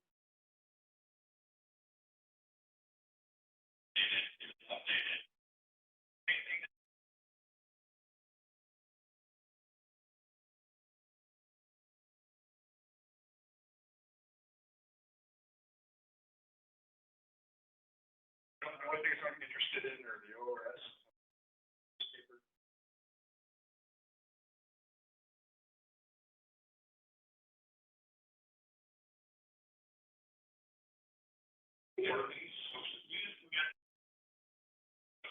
There's some right out here on the board.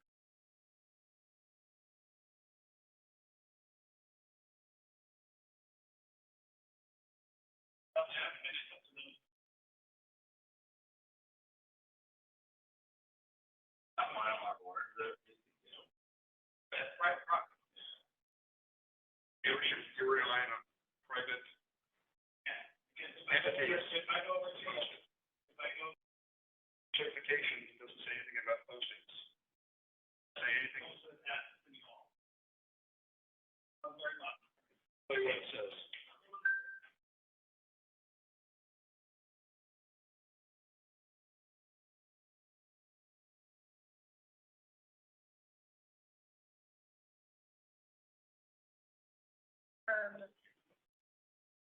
So we can approve this.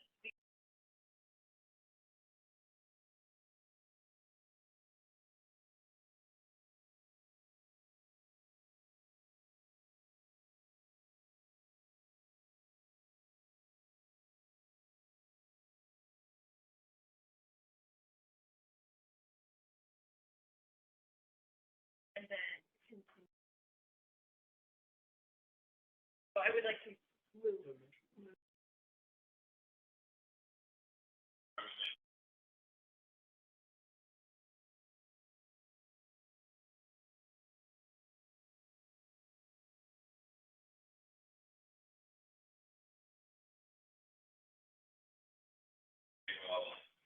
Motion to close public testimony on January.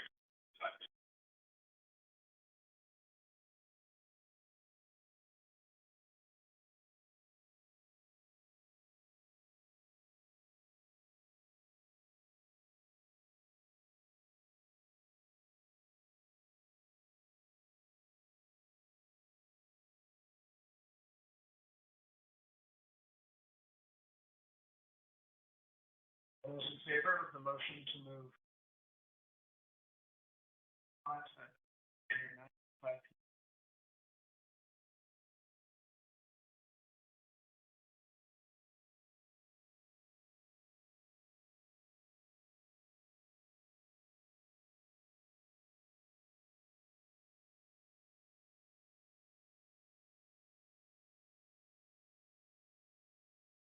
That is.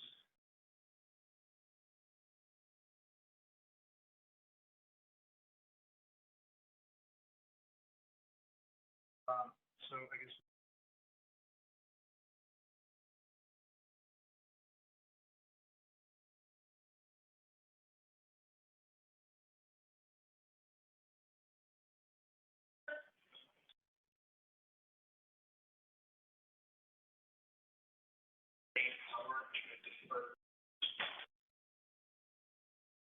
Chief, Mike? Doing CFQT, quick, financial statement, detail plans, now that's talking broken. I have Matt on board, who's been great.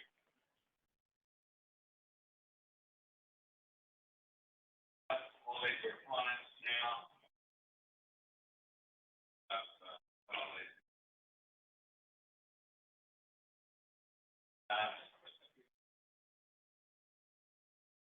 On next, so I'm gonna keep it short. For me this week. Everyone's doing their holiday year, holiday, is the other thing.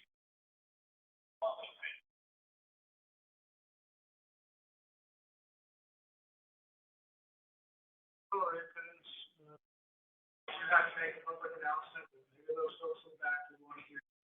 I would like to announce my resignation from the King City Council, effective December 31st, as I am moving out of King City.